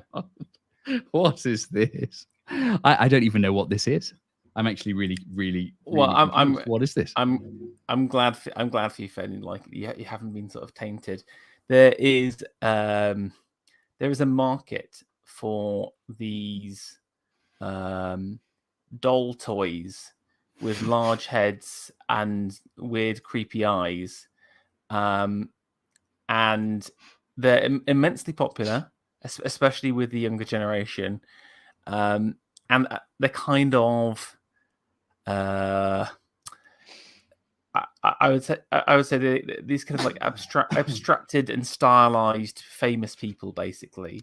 Right. So you can see here, I managed to find the Van Gogh Funko Pop. But there's something that is extraordinary. I mean, and this is this something that people are investing in? Well, I think it's one of those things where there's a craze to buy them, and you do occasionally see some gamer streamers with like an entire wall of Funko Pops. So this is essentially a mass art. Then this is bringing a kind of a mass toy sculptural thing into the world. Is that what this is? Yeah. And I think this is sort of archetypical of the quote-unquote gamer space, where there is a market for high-end models and sculpture, which are kind of like luxury toys or kind of like toys for grown-ups, if that makes sense. God, this is extraordinary. You can sort of see this if you've ever seen some of the kind of like high-quality Marvel model reproductions. If you've ever seen anything like that, where it's like yes, I have. Like £1,000 for And what do these go for then? I mean, these are really cheap. I think it's like, I know, I genuinely don't know, Fen, but I think it's about like 30 quid or something like that for like a medium rare one. I mean, if signed, are they numbered? Or I don't even think they're numbered. They're just all mass produced, and it's all. Maybe someone in chat can provide a little bit more. Yeah, because this is extraordinary to me. I suppose this is taking the So someone says 10 quid each in shops. I love this one. Daniel Philip says, lowbrow would be a generous description of the taste which favors Funko Pops. Yes, exactly. Is actually, I think he's very much on the money there. This comes under, to me, it's really interesting you show this to me, because this ventures into the realm of a kind of a mass toy art in with a small a. And is there sort of any known artist behind these things? I presume so. I presume there's a designer, but I mean, what's interesting for me is that the range is huge, and so it's kind of like you said, it is the art form of our age. It is the form of mass and scale. It's very quickly produced, a huge variety. They're all targeted. Like there's something they're like hyper materialistic in the fact that they're created for niche audiences. But it's kind of like, imagine if sculpture was its most base form, it was most mass produced form. It would be the Funko Pop. And I think Funko Pop. And I think it's just an interesting summation of our time. And this is my, I'm trying to send a voice into the future saying this: the Funko Pop really represents the height of our artistic output, because it represents mass and scale and a pure form of commercialism. Yes, I do see it in that way. It's extraordinary, because when I think of something like this, it brings me to think about if you were really to buy something that has of this sort of scale, that has something quite powerful or vital about it, one would look more towards Space Marine figurines or something like that. Something that has some real verve to it. I'm glad you said that, because I've actually chosen that in as one of the gamer sections. This is part of the Golden Demon Award, which is kind of like their kind of like arts thing. But I did think that Warhammer's an interesting area. It certainly for amateur sculptors, and it certainly produces a lot of creativity. But I've always thought that Warhammer is a bit of a creative trap, where people put a lot of time and effort in it. And I've seen some people who can paint very, very well, these models very well. Something like the sculpture is all kind of like, basically it's all hand done with it's crazy. Crazy the detail that's gone into this. My God.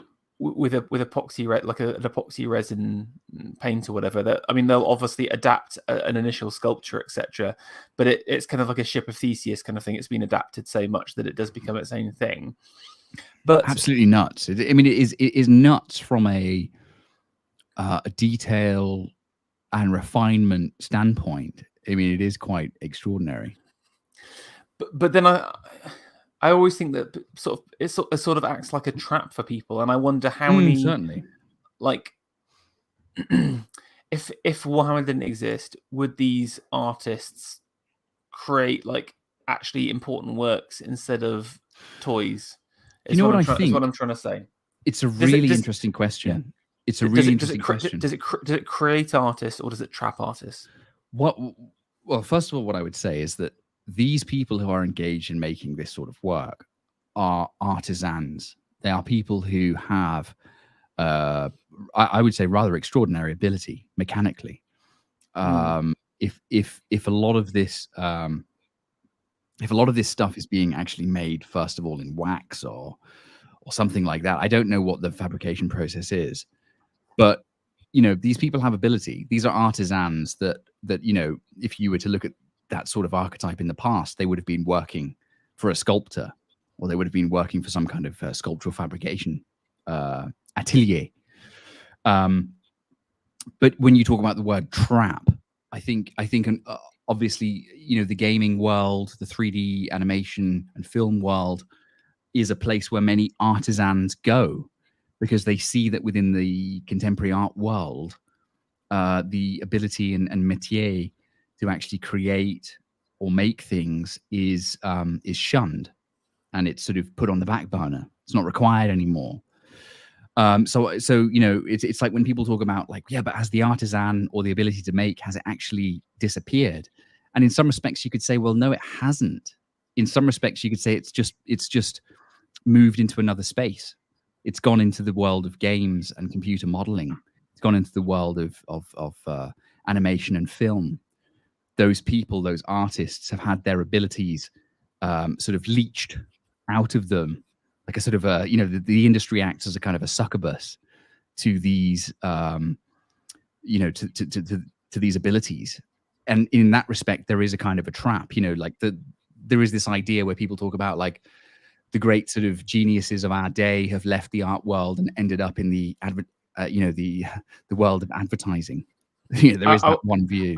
I will tell you now, they're definitely not in the world of advertising. Having severe exposure to that, there are no geniuses in the world of advertising. Maybe in the 60s, maybe in the Mad Men era, I think you were probably right. But I'll tell you that, come on, just watch any TV advert today and think, No, is there a creative genius? One thing I wanted to say was someone was saying that current Warhammer models are all digitally sculpted. I'm not talking about I'm not talking about the people who I'm not talking about Games Workshop and their team of artists. I'm talking about players who then adapt the sculptures. That's what I'm more interested in. As like an artist, as an artistic form. This is what I'm saying. This award is towards like amateur players who take the models and adapt to them, or like do additional sculpts around them. Okay. I think that's a good point, because there is something again, this may get a lot of hate, so I do want to apologize. I mean it in the nicest way possible, but I think there's something almost uncreative about Warhammer models, in the fact that a lot of the thinking has been done for you. The kind of world has been built, the characters have been built, the lore has been built, even some of the colors have been built for you. So it's I always talk about it as like a dot. What's it like a dot to dot drawing or something like that? You are filling in the last little bits to make the figure complete. And so there is something anti-creative about it. But I do think creativity in certain individuals does occasionally break out, and I just wish they would put the toys away and then become an actual artist. Okay, I want to bring up this guy. What is this? I don't know if you've heard of this guy before at all. I often see him on my totally lost. What is this? On YouTube all the time, and he's a guy called Jack of the Dust. But again, this kind of goes into the kind of luxury gaming models market that I was talking about. Now, this guy, he sculpts in clay, then does, but he only does like gaming nonsense. So you can see here, this is a Kratos head, which is a figure from the God of War. Right. This is all going over my head, I'm afraid. I'm not sure what this is. Okay, clearly you are not a gamer fan. He's a popular video game character. Well, I've just no. Oh God, no! I am aware of this. This is the God of War series, isn't it? Yes, yeah, exactly. But the guy has sculpted the head just from reference photos. I mean, he's done, his signature is to put skulls and everything. Hashtag AA approved. If AA loves anything with skulls in it, you see. So does he? Okay. But anyway, Jack apparently loves putting skulls in it too. Now, I want you to just notice the price point here. This is a resin cast of his sculpt that he does. He sells like runs of like 100 of them for around about $800, and they always sell out. And I'm quite sure, yeah. And again, it's just of interest to me that there is this huge sculpture market that's going on, but it's all kind of like the guy. If you see, like, it's worth checking out the guy's YouTube channel, because it's interesting seeing him sculpt. He clearly is a talented guy that has ability, that could actually be a good artist if he had any creativity.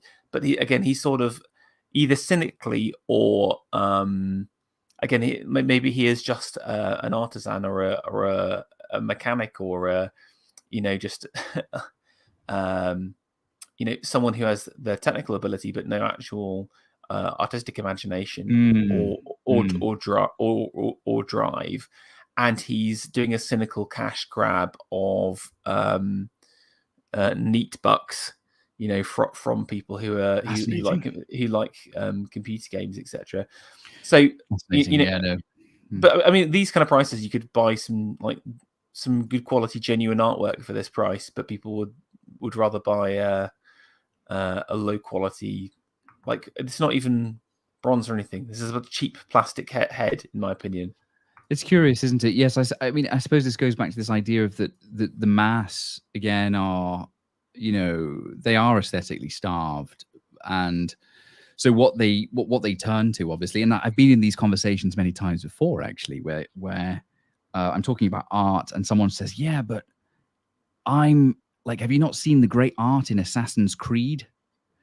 You know that computer game Assassin's Yeah, yeah, Creed?" yeah, yeah, of course, And yeah, I'm like, well, yeah. I mean, I've seen some of the sort of concept art and the work behind it and whatever. And they're like, yeah, that's where the true art is. And they're trying to convince me. And I'm like, no, this is not within that realm of the fine art. This is within, art as a consumable entertainment piece. This is something that is not within that realm. But of course, the waters have become muddied, and I understand why many people are running to it, because it feeds their kind of it feeds a mass want for there to be actual art, or at least something made that represents something. People are very confused in this time, I think, and they sort of run to a general. They're running to something where you can say, well, yeah, I can see a skull, I can see a face. It's like my favorite computer game character. I want it. I want it on my desk. I want it in my house. It's cool. yeah. People live through video games and movies now. And also something worth addressing is that the heroic in culture has obviously been completely occulted within the fine art sphere. So where do you find the heroic today? Well, it's in Yep, comic true. books. It's in film. Yeah. It's in animation film. It's in computer games. That's where it's been pushed to. So that's where heroism is allowed to dwell. And I think this is an important thing for people to spend time thinking about, is that, the real heroic archetype has been, as I said before, occulted within the fine arts sphere. So people hunger for the heroic. People hunger for that naturally. It's like an archetypal want. People want something to look up to. It's just that there is no answer to that, or not allowed to have an answer to that in the art sphere today. I think this is probably why a lot of people on Twitter anons, will often look to people like, Brecker or that sort of period of German art. They'll look to Arno Brecker and they'll say, oh, that's great because of course it captured a kind of heroism, and that was allowed. It was allowed at that time. Of course, now it's completely banished. Definitely. Okay.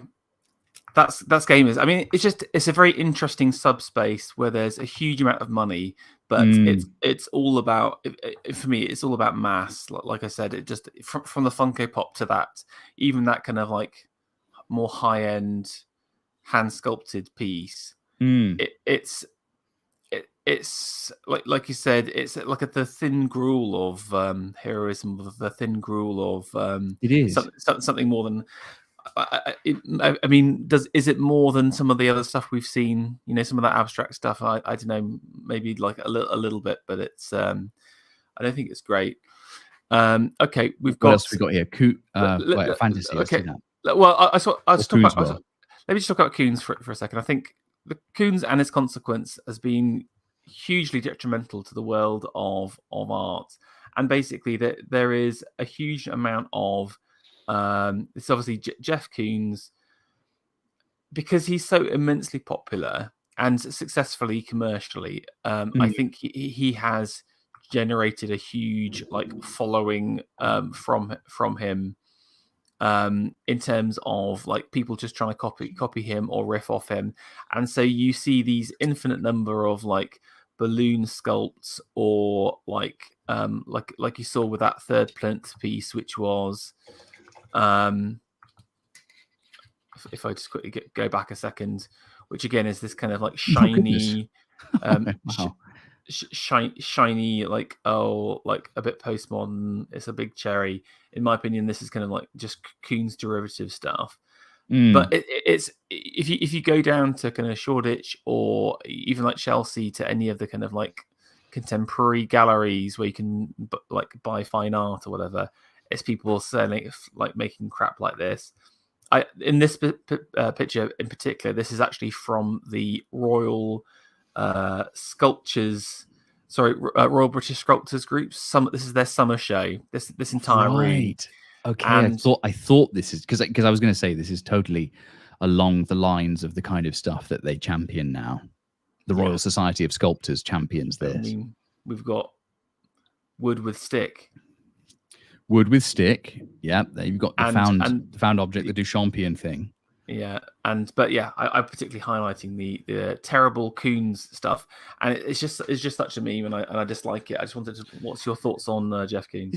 It's a very curious thing, isn't it? And indeed, there have now become so many derivatives upon this like highly refined metallic finish, on sort of mirror finish on sculpture and form. This is another archetype, of course, that we've touched on. It has the it has this extremely high finish, almost sort of like a space age finish to it, hyper kind of almost futuristic in some respects. Reminds me of Jeff Koons's dog. You know, that very mirror finish dog. Well, that's exactly what I'm saying. It's just purely derived off that style. So it's something that you're seeing cropping up quite a lot, and it's interesting because I've actually seen more of this cropping up actually in Belgium now. It's sort of resurfacing again, this mirror finished work. And it's a curious motif that you know, it fetches actually a considerable amount of money. Many people are quite wowed by it because of the spectacle, obviously. And you know, people, you know, it's like a moth to a flame in some respects. People are kind of drawn to it, but in the actual body of the sculpture, it doesn't, you know, there's nothing really there. I mean, I can only think to, for example, the futurist sculpture by Boccioni, the unique forms of continuity in space, the man walking forward, the man stepping forward. There are sort of mirror finish series of some of those works, and they really work. They're really powerful. You know, they've got that kind of raw bronze, that, you know, areas and aspects of it are kind of worked up. But of course, if you go too far, it ventures into the realm of kitsch, of course. It ventures into the sort of overly done, and it looks machine made. And of course, when something becomes machine made, it loses the humanity in it. It loses that human touch that speaks to our soul. I think kitsch is the right word for a lot of this stuff, where it's essentially has, like, maybe the first piece that Koons did had some kind of value, but then everything off the back of it is just like an imitation of an imitation of an imitation, which has lost all meaning. But this is sort of like tied into the cursed art buying market, because this is the kind of stuff that a rich, stupid person would buy, thinking it's good art. Do you know what I'm saying? Like you said, because of that, I think your point of the spectacle, and again, art as entertainment, art as investment, fuels the Koons world style, and will continue to. I think so. It's interesting. You know, I have to go back again to Umberto Boccioni's work, Unique Forms of Continuity in Space. If people are at all interested in that work, to understand, you know, aspects of using the mirror finish in part, it can really work, and it can speak to, you know, when bronze, for example, is glossed up in areas, it can speak to a kind of energy or fire. There's a kind of, you know, you almost imagine this piece to be on fire, or you know, it's sort of capturing energy.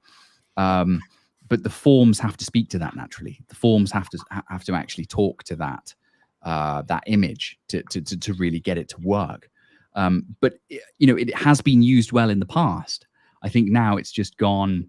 It's gone too far, and it doesn't have.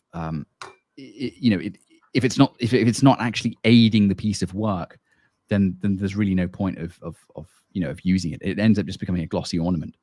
Yeah, exactly. Okay, we've got 2 other sections. If you've got the time, Fen, just no, of course, I've got plenty of time. I'm very curious on what you've got here. Okay, fantasy. I mean, I'm actually genuinely seeing work I haven't actually come across before, so I'm very curious. Stuff that has slipped through the radar. Now, this last one of the penultimate section is an area of interest to me. It's I think genuinely artistic, and I discovered it through I don't know if you've heard of the Bizarre Beautiful art magazine. They kind of do I don't know, like fantasy realism.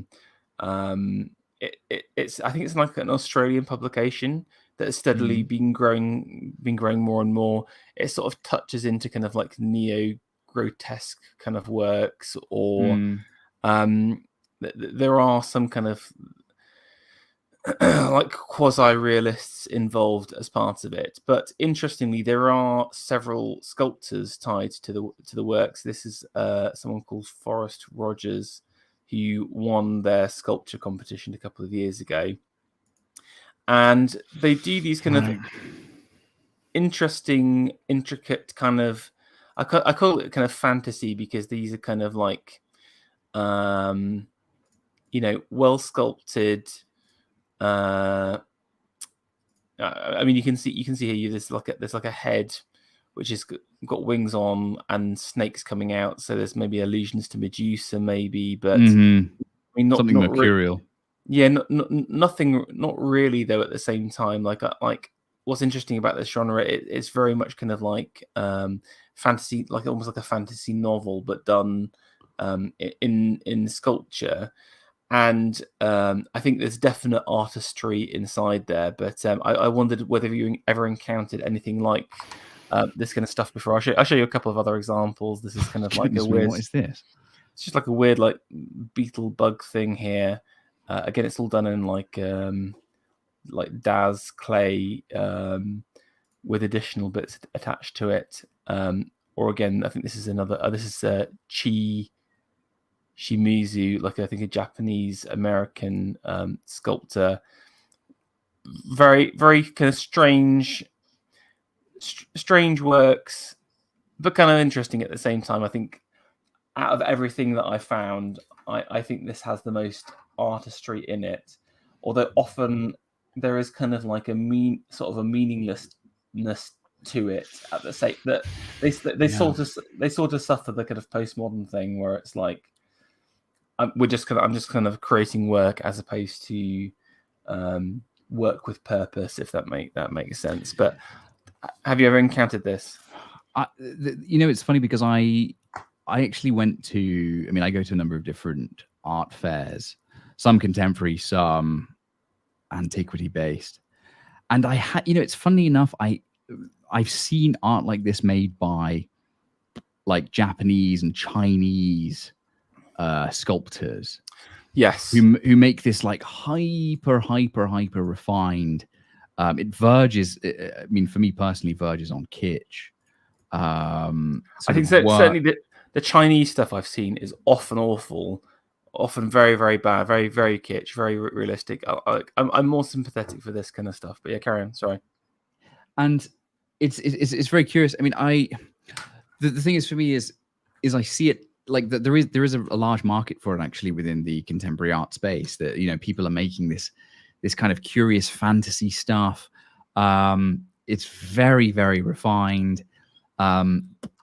It's funny because there are elements of it. I'm not saying that it's exactly it, but there are elements of it that speaks to the new sculpture movement. That I think maybe you might see in that as well. Do you see aspects of that? Maybe a little bit. Like, I think specifically very Gilbert, small hints. Very small hints. Specifically, Gilbert is kind of like is almost a bit fantasy in some ways, but it's sort of different because you got to understand that the whole, I would say, the kind of the fantasy movement, which is like I would describe as which came out in the 70s in like a post sci-fi. I mean I'm not necessarily an expert. You'd need like a full-on like mega nerd to explain it, but as I see it, it's this kind of 70s phenomenon, reacting to science fiction, reacting to Tolkien, etc. And yeah, but there's that's where it's kind of like Conan the Barbarian and all of these kind of like initial fantasy novels and comics come out. It's all in the 70s, but interestingly, I think the 70s is like this weirdly like self-reflective decade, which looks back on the past. The fact that it references Tolkien does pull something through, but it also there's a commercialized element to it. There's an American glossy element to it as well. Yes, glossy is the right word. Yeah. So you end up with, I think, stuff like this where, I mean, there is this kind of fantasy-esque elements to Gilbert's work, but I think because he did it before before fantasy even existed, that's where it has value. But I have to think of think of Saint George by Gilbert. Yes, yeah, exactly, yeah. Where ridiculously long sword and stuff like that. Yeah. Where honestly it speaks to. I mean, I can only imagine that a lot of the fantasy RPG, computer games, and all that kind of stuff must have been looking for some of their inspiration when they were sort of looking at that, looking for knights or these sort of figures with very large swords or weaponry, because it speaks to that there's something. Yeah, there you go, you see it. And of course, he was like, this was pretty cutting edge for that time.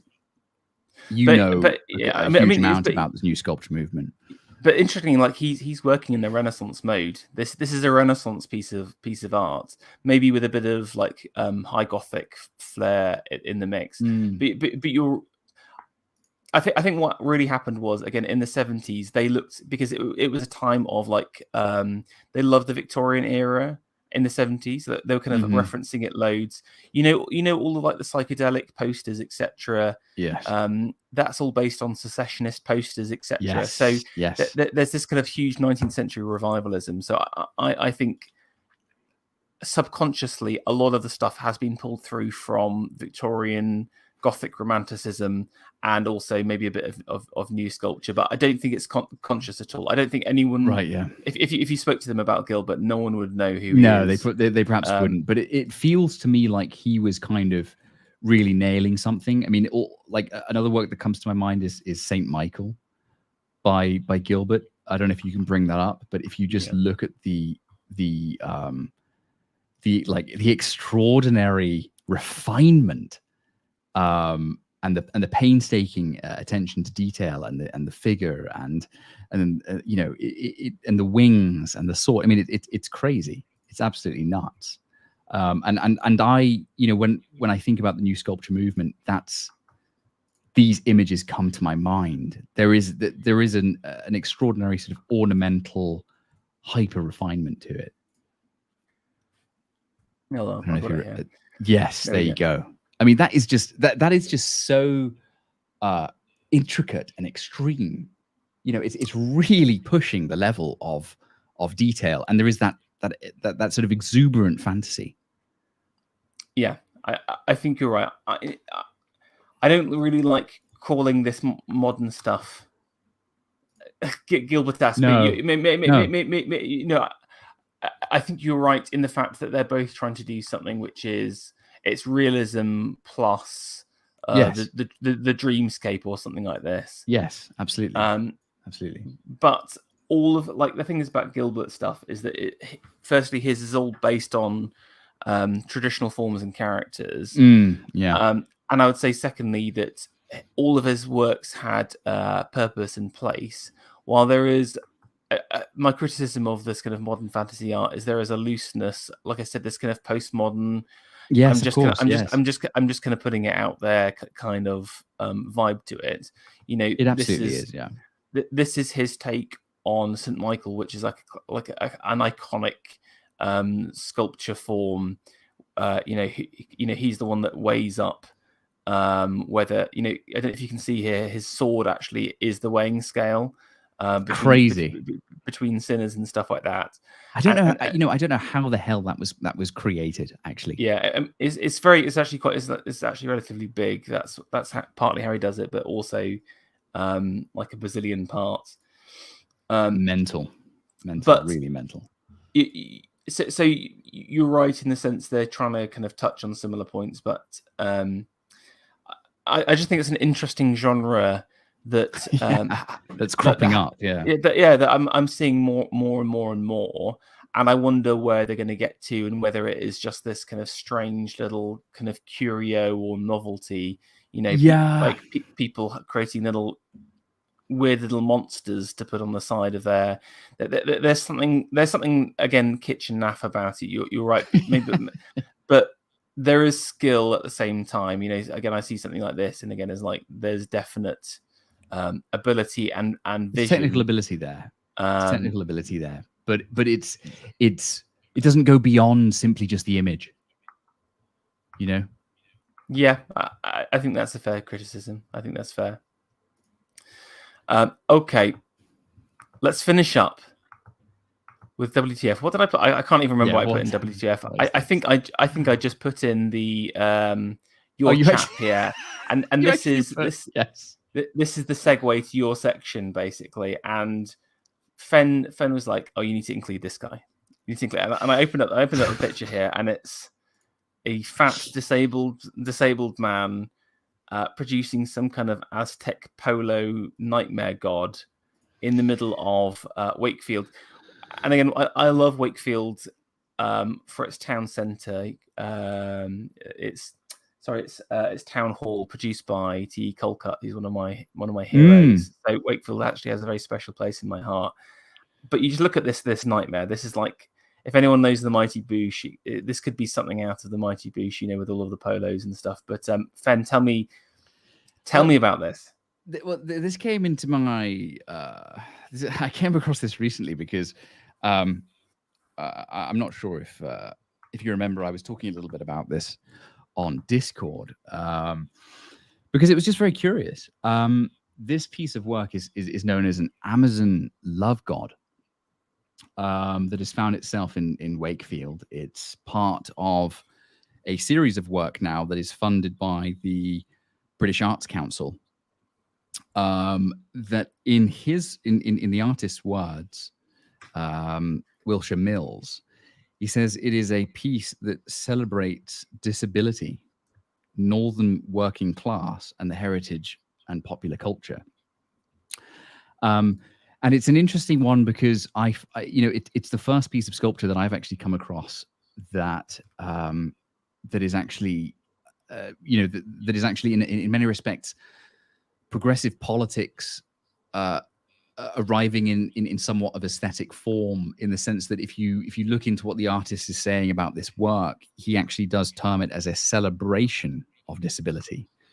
The story behind it is essentially the artist himself is disabled and he's a disability activist. Now, what I found curious, of course, is that you're seeing more and more of this now. I think that, the future now is we're going to see more disabled artists creating art, and I don't have a problem with that. I just find it strange that it becomes a focal thing of the disability, or people with disability now becomes a focal point of celebration, which I find curious, as this is a kind of an astroturfed archetype. Of course, as you can see in the sculpture, it has leg braces on. The sculptor, I don't call him a sculptor because this is a 3D model, just CNC'd, but the artist himself is disabled. He had leg braces when he was a child. And this piece is an Amazonian love god. But it's interesting about the context of how it's been put. It's also been put in front of the cathedral within Wakefield, and it's directly opposite to it. And it's interesting because it's had a huge kickback. It actually had a massive kickback. There was actually a sort of a petition, and many people, who obviously Christians, were coming forward and saying, look, why are you placing this this underpants wearing sort of bizarre Amazonian love god? Why is it being placed in front of the cathedral? And it sort of ties into the discussion or the speech that I spoke about in Witan, where I was saying that essentially one must start to understand that art, or sculpture specifically, public sculpture specifically, is part of the artistic arms race, which is the use of sculpture, public sculpture specifically, to start engaging with historic and or sort of contextually historic metaphysic, and it's a very strange development that I'm starting to see like more and more of now. But of course, the message behind the sculpture is supposedly love and hope. But it's just, I mean, it's a very curious piece, because I remember while looking through and doing a bit of research on it, of course, this is just a 3D model. It's not made by the artist himself. It's been put together by a 3D artist who has been directed by this artist specifically to make a kind of this sort of bizarre sculpture, and then it's been CNC'd and then 3D printed and then cast in bronze. And I feel like, can I just say, I would love to be a fly on the wall, listening in to that disabled guy haranguing a poor Z-sculpt artist. So yeah. Now, huge underpants. What? I want you to put on a huge underpants. Yeah, that's right. Now, leg braces. That's right. It's like, yeah, indeed. I mean, it is an absolute curiosity to me. And the thing is I think it's just, I've sort of been watching the art world now for a while and just seeing what's manifesting, and it's very curious to track. But it's curious to see what's getting pushed and why it's being pushed. This, just to give more context, this entire work cost £200,000, and it was provided by you what? Man? Yeah, it was £200,000, and it was provided by the Arts Council. And it's just it really is something that I think people haven't quite grasped yet, that there is as I said at the Witan, an artistic arms race, in the sense that, art is being very much now used as some kind of aesthetic weapon to colonize and grab space, but to celebrate, not in the past where one could say that actual public sculpture celebrated something heroic or powerful or glorious, or something that you could look up to, that would make a people genuinely aspire or inspire people. It's now to sort of bring you down into the religion of equality, and to celebrate disability, as this artist says, which is just curious. What I did find very interesting is that there was a huge kickback about the sculpture being placed there, especially in that context, opposite the cathedral and everything. And what was funny is they just a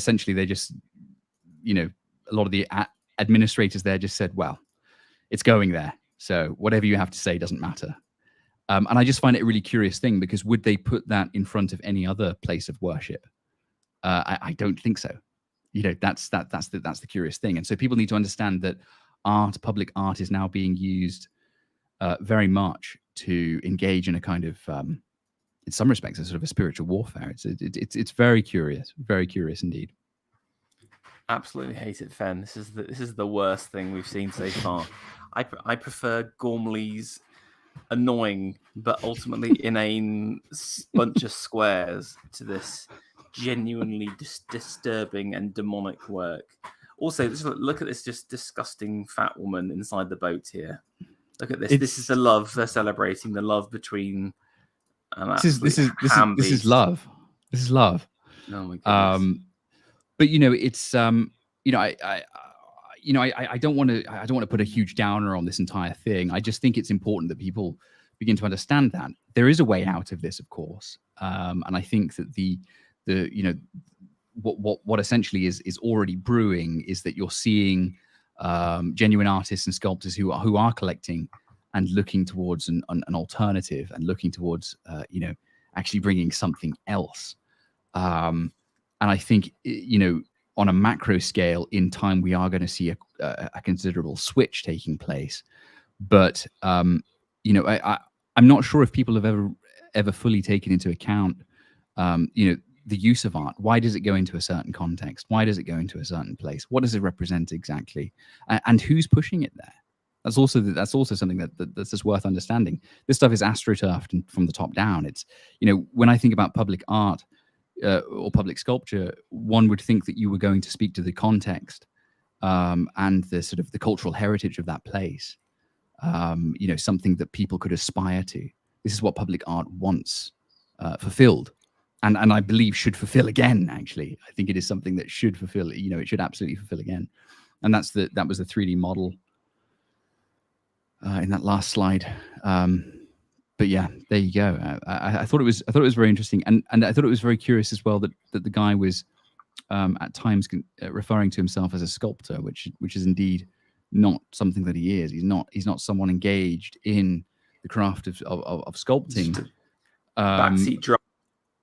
Yes, and I think it's important to understand that what we are going to see, I think, from a macro standpoint now, what we're going to see is we're going to see considerably more 3D printed and 3D cast works. I don't know if you've got. Do you happen to have the Merkle? Just as another curiosity within the 3D realm, when you have 3D printed sculpture, you end up having, this work is in Germany. It's outside the Temple Museum in Germany. It's again also 3D printed. It's 3D printed in a sort of a concrete substance.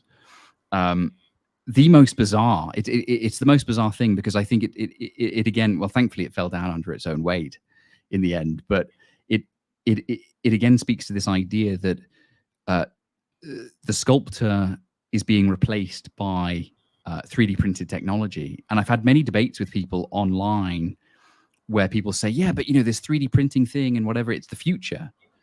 But the problem is this 3D printing aspect of sculpture has been around for a very, very long time now, and it's still yet to actually bring anything of worth. And I think the reason is because you don't actually have the genuine vision of a sculptor there.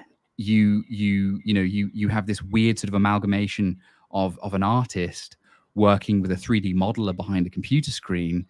That in this piece specifically, you have Angela Merkel wearing her Mao-esque suit, riding bareback on a horse that is not saddled, which is just, this was literally to celebrate her reign in Germany.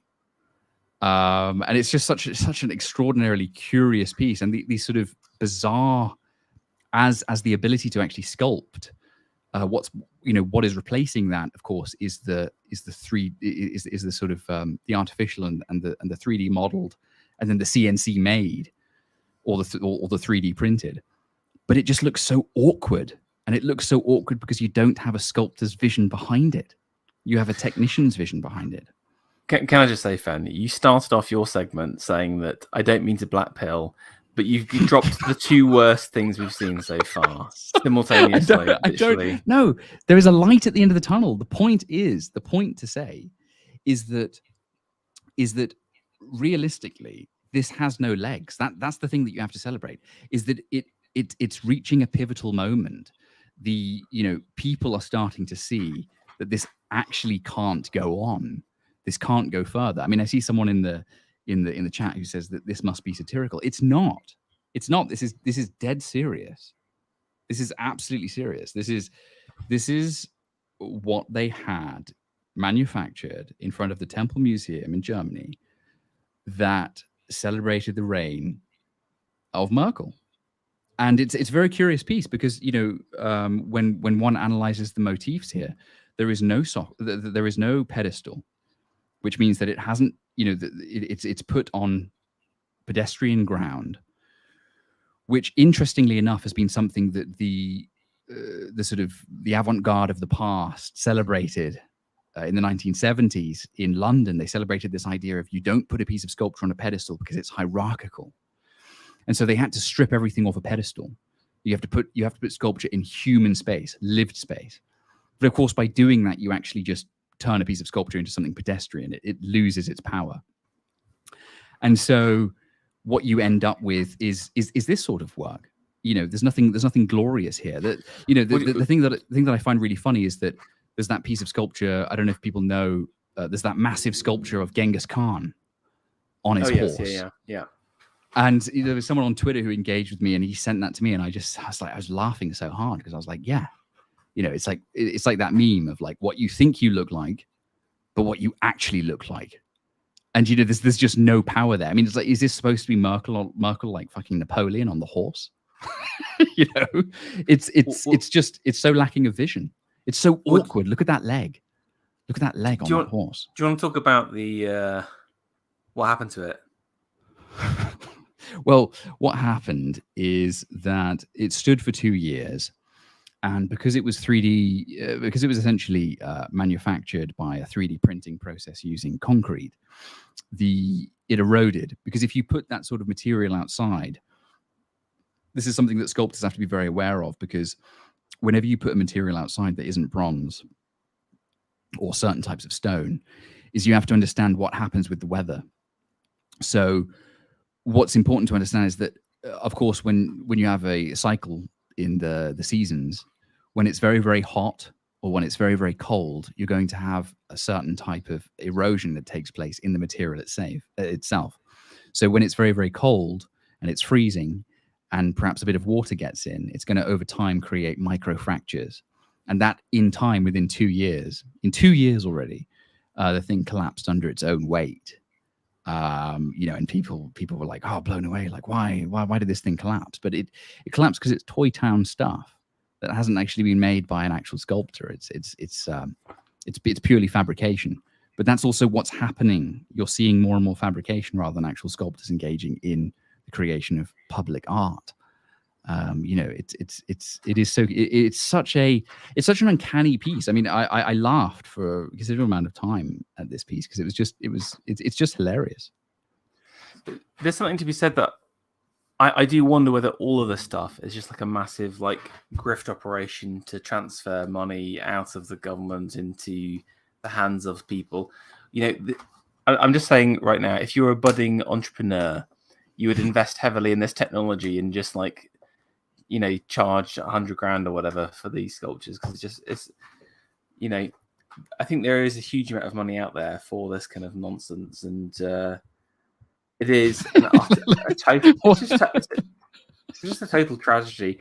And especially like if you think about Germany and its history of great sculpture, actually, of great sculpture, but also sculptures of people and horses. Germans really were the best at people on horses in the Gothic period, for example, and this is just an utter failure of this. It's an extraordinary work. It makes me laugh. Fed, I want to round up now. So do you want to finish off with your fountain? Oh, right, yes. I didn't think we were even going to get to this.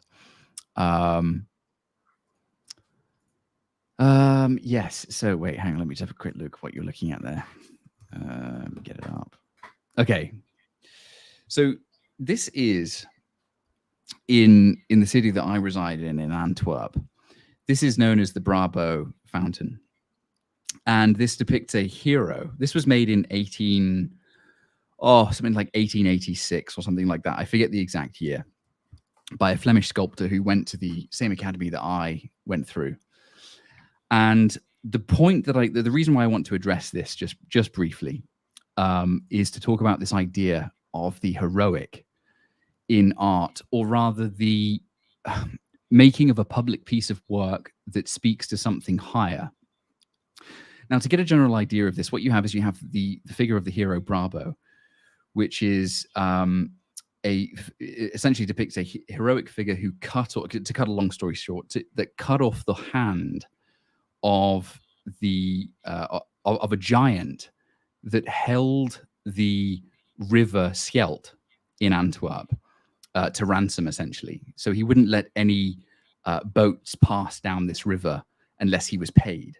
And if he wasn't paid, he would cut off their hand, right? He'd cut off the the captain's hand or whatever that was manning the boat.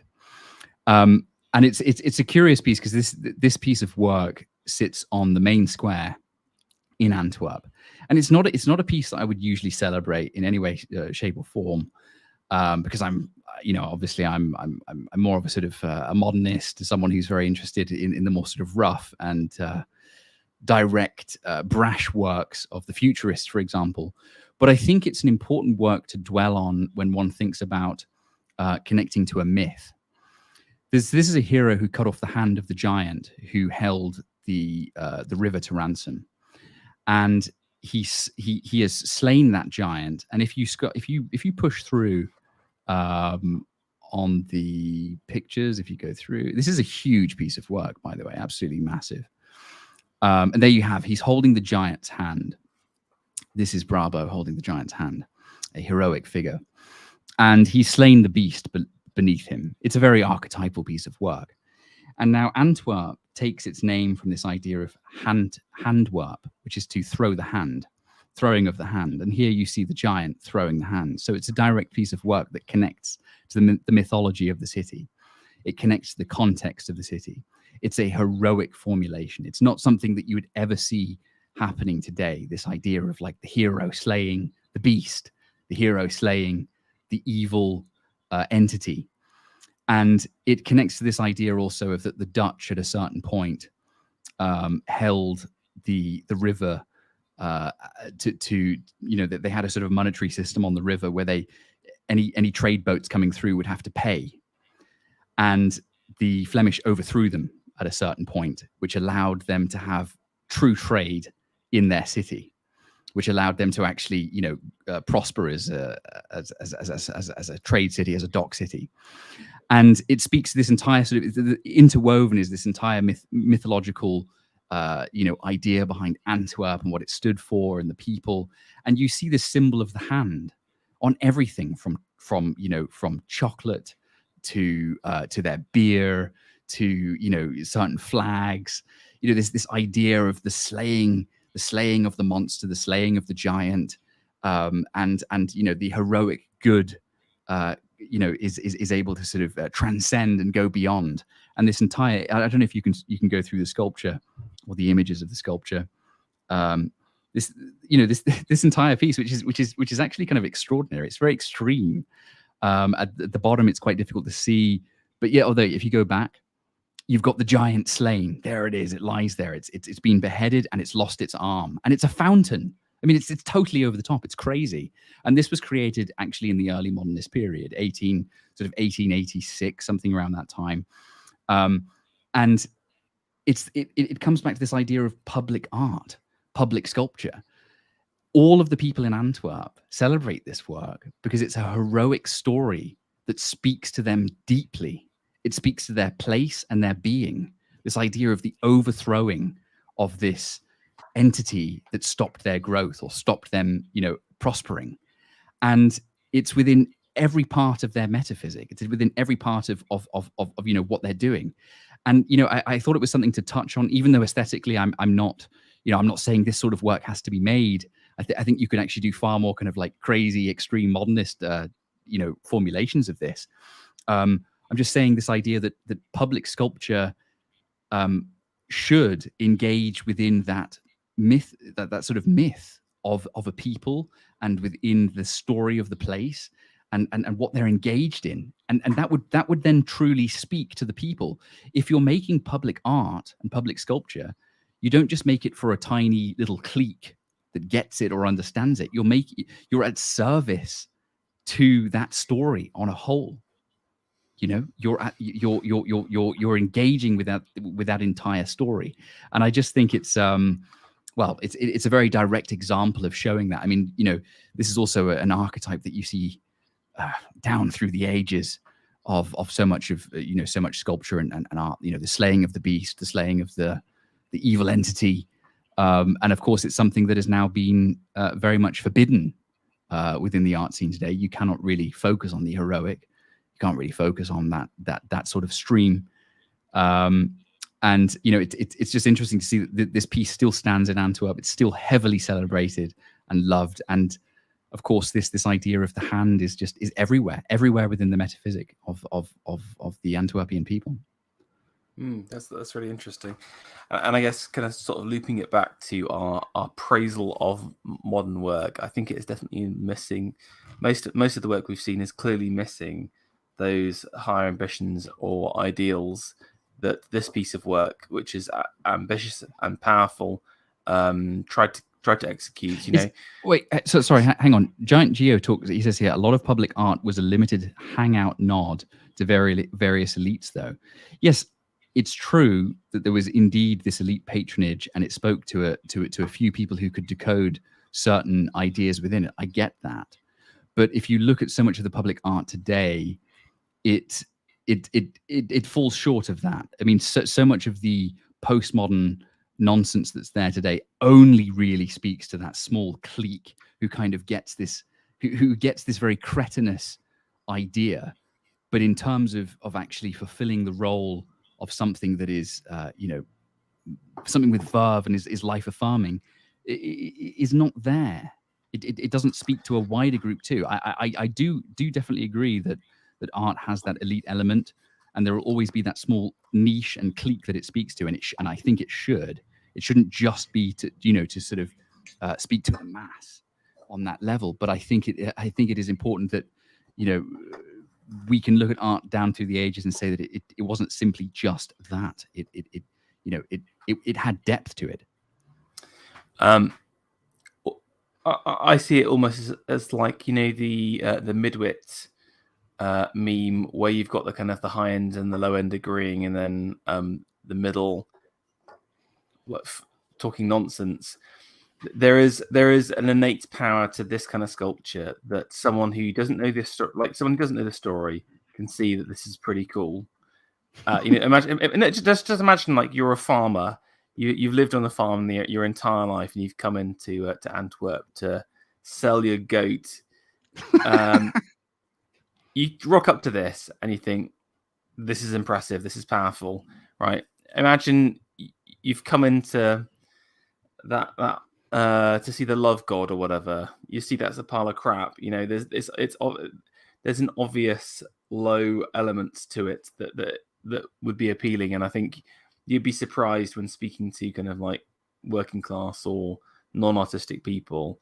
They actually have quite a good innate sense as to the power of certain works. I think personally is my personal experience. If this can inspire people, and if this can give them energy and belief in the city or the realm in which they reside in, I think that's great. That's important. It's to be able to tell that story and that myth forever, and it's echoed throughout a piece of sculpture, a piece of public art. It's not simply just speaking to this small little niche that have gone off in today's postmodern world, and they speak amongst themselves. And it's weird because they speak amongst themselves in the most pseudo-intellectual and pseudo-philosophical sense. It's not even, the problem is the ideas that they hold are not even particularly high stuff. I mean, it's pretty much kitchen sinks nonsense, really. That's the thing that I've often found with a lot of the postmodern intellectual types, especially within the arts realm. It's not high tier stuff. It's not exciting at all. Okay, well let's round out the stream now, Fen, quickly. I just want to get your view on what we've seen today. Any like highlights, anything of interest to you at all, or do you think the whole lot needs to be placed into a furnace and set fire to? Well, like my genuine feeling about all this is that idea of that nature abhors a vacuum. And I think, a lot of people look at all this stuff and they say, oh, it's just so bad, it's terrible. But I don't look at it like that. I think one can look at this and say, this is a great opportunity. This is an extraordinary opportunity for a real movement of artists and pulling together of all sorts, not even simply just artists, but thinkers and people who, writers, whatever, to come together and start formulating something else. And that is what has happened throughout history. There's always been, a stagnation that's happened within art that has been sort of sewn up and gatekept. You saw that with the Impressionists, and they were gatekept out. And then over time, they find another avenue where they can express themselves, and gradually that avant-garde verve and energy becomes the status quo. And then, of course, another thing has to come along and take that place or take it further, or whatever else. And so I think it's more this idea that it's really now just a pressure cooker. There is something going to happen, and there is going to be a broad shift taking place. But it's just how ideas and aesthetic expression can reach a broader group from people with ideas, that are similar to us or on our level, that can start to find that audience, and then indeed start to find that backing, which I think is going to happen. It's inevitable. This can't keep on going on how it's going. There has to be a shift. There will be a shift. I have true belief in that. Okay, wonderful. I mean, just my two pence. I think what I've hopefully shown is that there is actually a huge market for sculpture out there right now, but it's filled with deluded patrons and terrible artists. And I think there's just a lot of bad work being produced. And I think even within a decade, it's going to look old and tired, and people will melt their stuff down for pans or something. I don't know. Whenever you hear stories of people melting down like the statues for Canon and stuff like that, there'll be a time where people will need to make a decision about, do we keep the art or do we use it practically? And people are going to melt all of this stuff down. I'm 100% sure of it. So it will likely happen. Yeah. But I think there's a few interesting areas, and again, I still think maybe there's something in that the fantasy stuff, maybe something in the with the Warhammer people. I'm determined to get them to put their toys away and start sculpting in reality. There will need to be, naturally, of course, there'll need to be a sort of vanguard that will actually push things. And of course, this will have to gradually find a footing and a formulation in the actual world. It won't be something that's simply internet based. It will have to find a real output in the actual world. But I do believe that's all to come, because cultural movements have a birth and then a death, and of course they don't continue forever. And I think that's something to be kept in mind, especially when you look at what's going on now. I think it's, more and more people are waking up to it, and they're getting extraordinarily tired of it. No, definitely. Okay, well, let's leave it at that. I just want to say a special thank you to my co-host this evening, the man, the master, Fen de Villiers. Fen, anything you'd like me to kind of talk about? Just follow you on Twitter, I guess. Just find me on Twitter, guys. Yeah, that's pretty much it.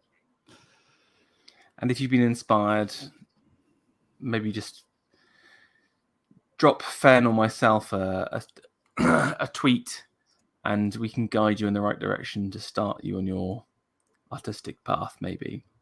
But honestly, I think it was a really interesting discussion. Please, if any of the listeners, if you thought that there was some works we were missing out, please put it into the comments, and I'll try and share stuff next time we're online. But hopefully you're going to be doing some more regular streams again, at least once a month. So thank you for listening tonight, and I'll say good night. Thanks a lot.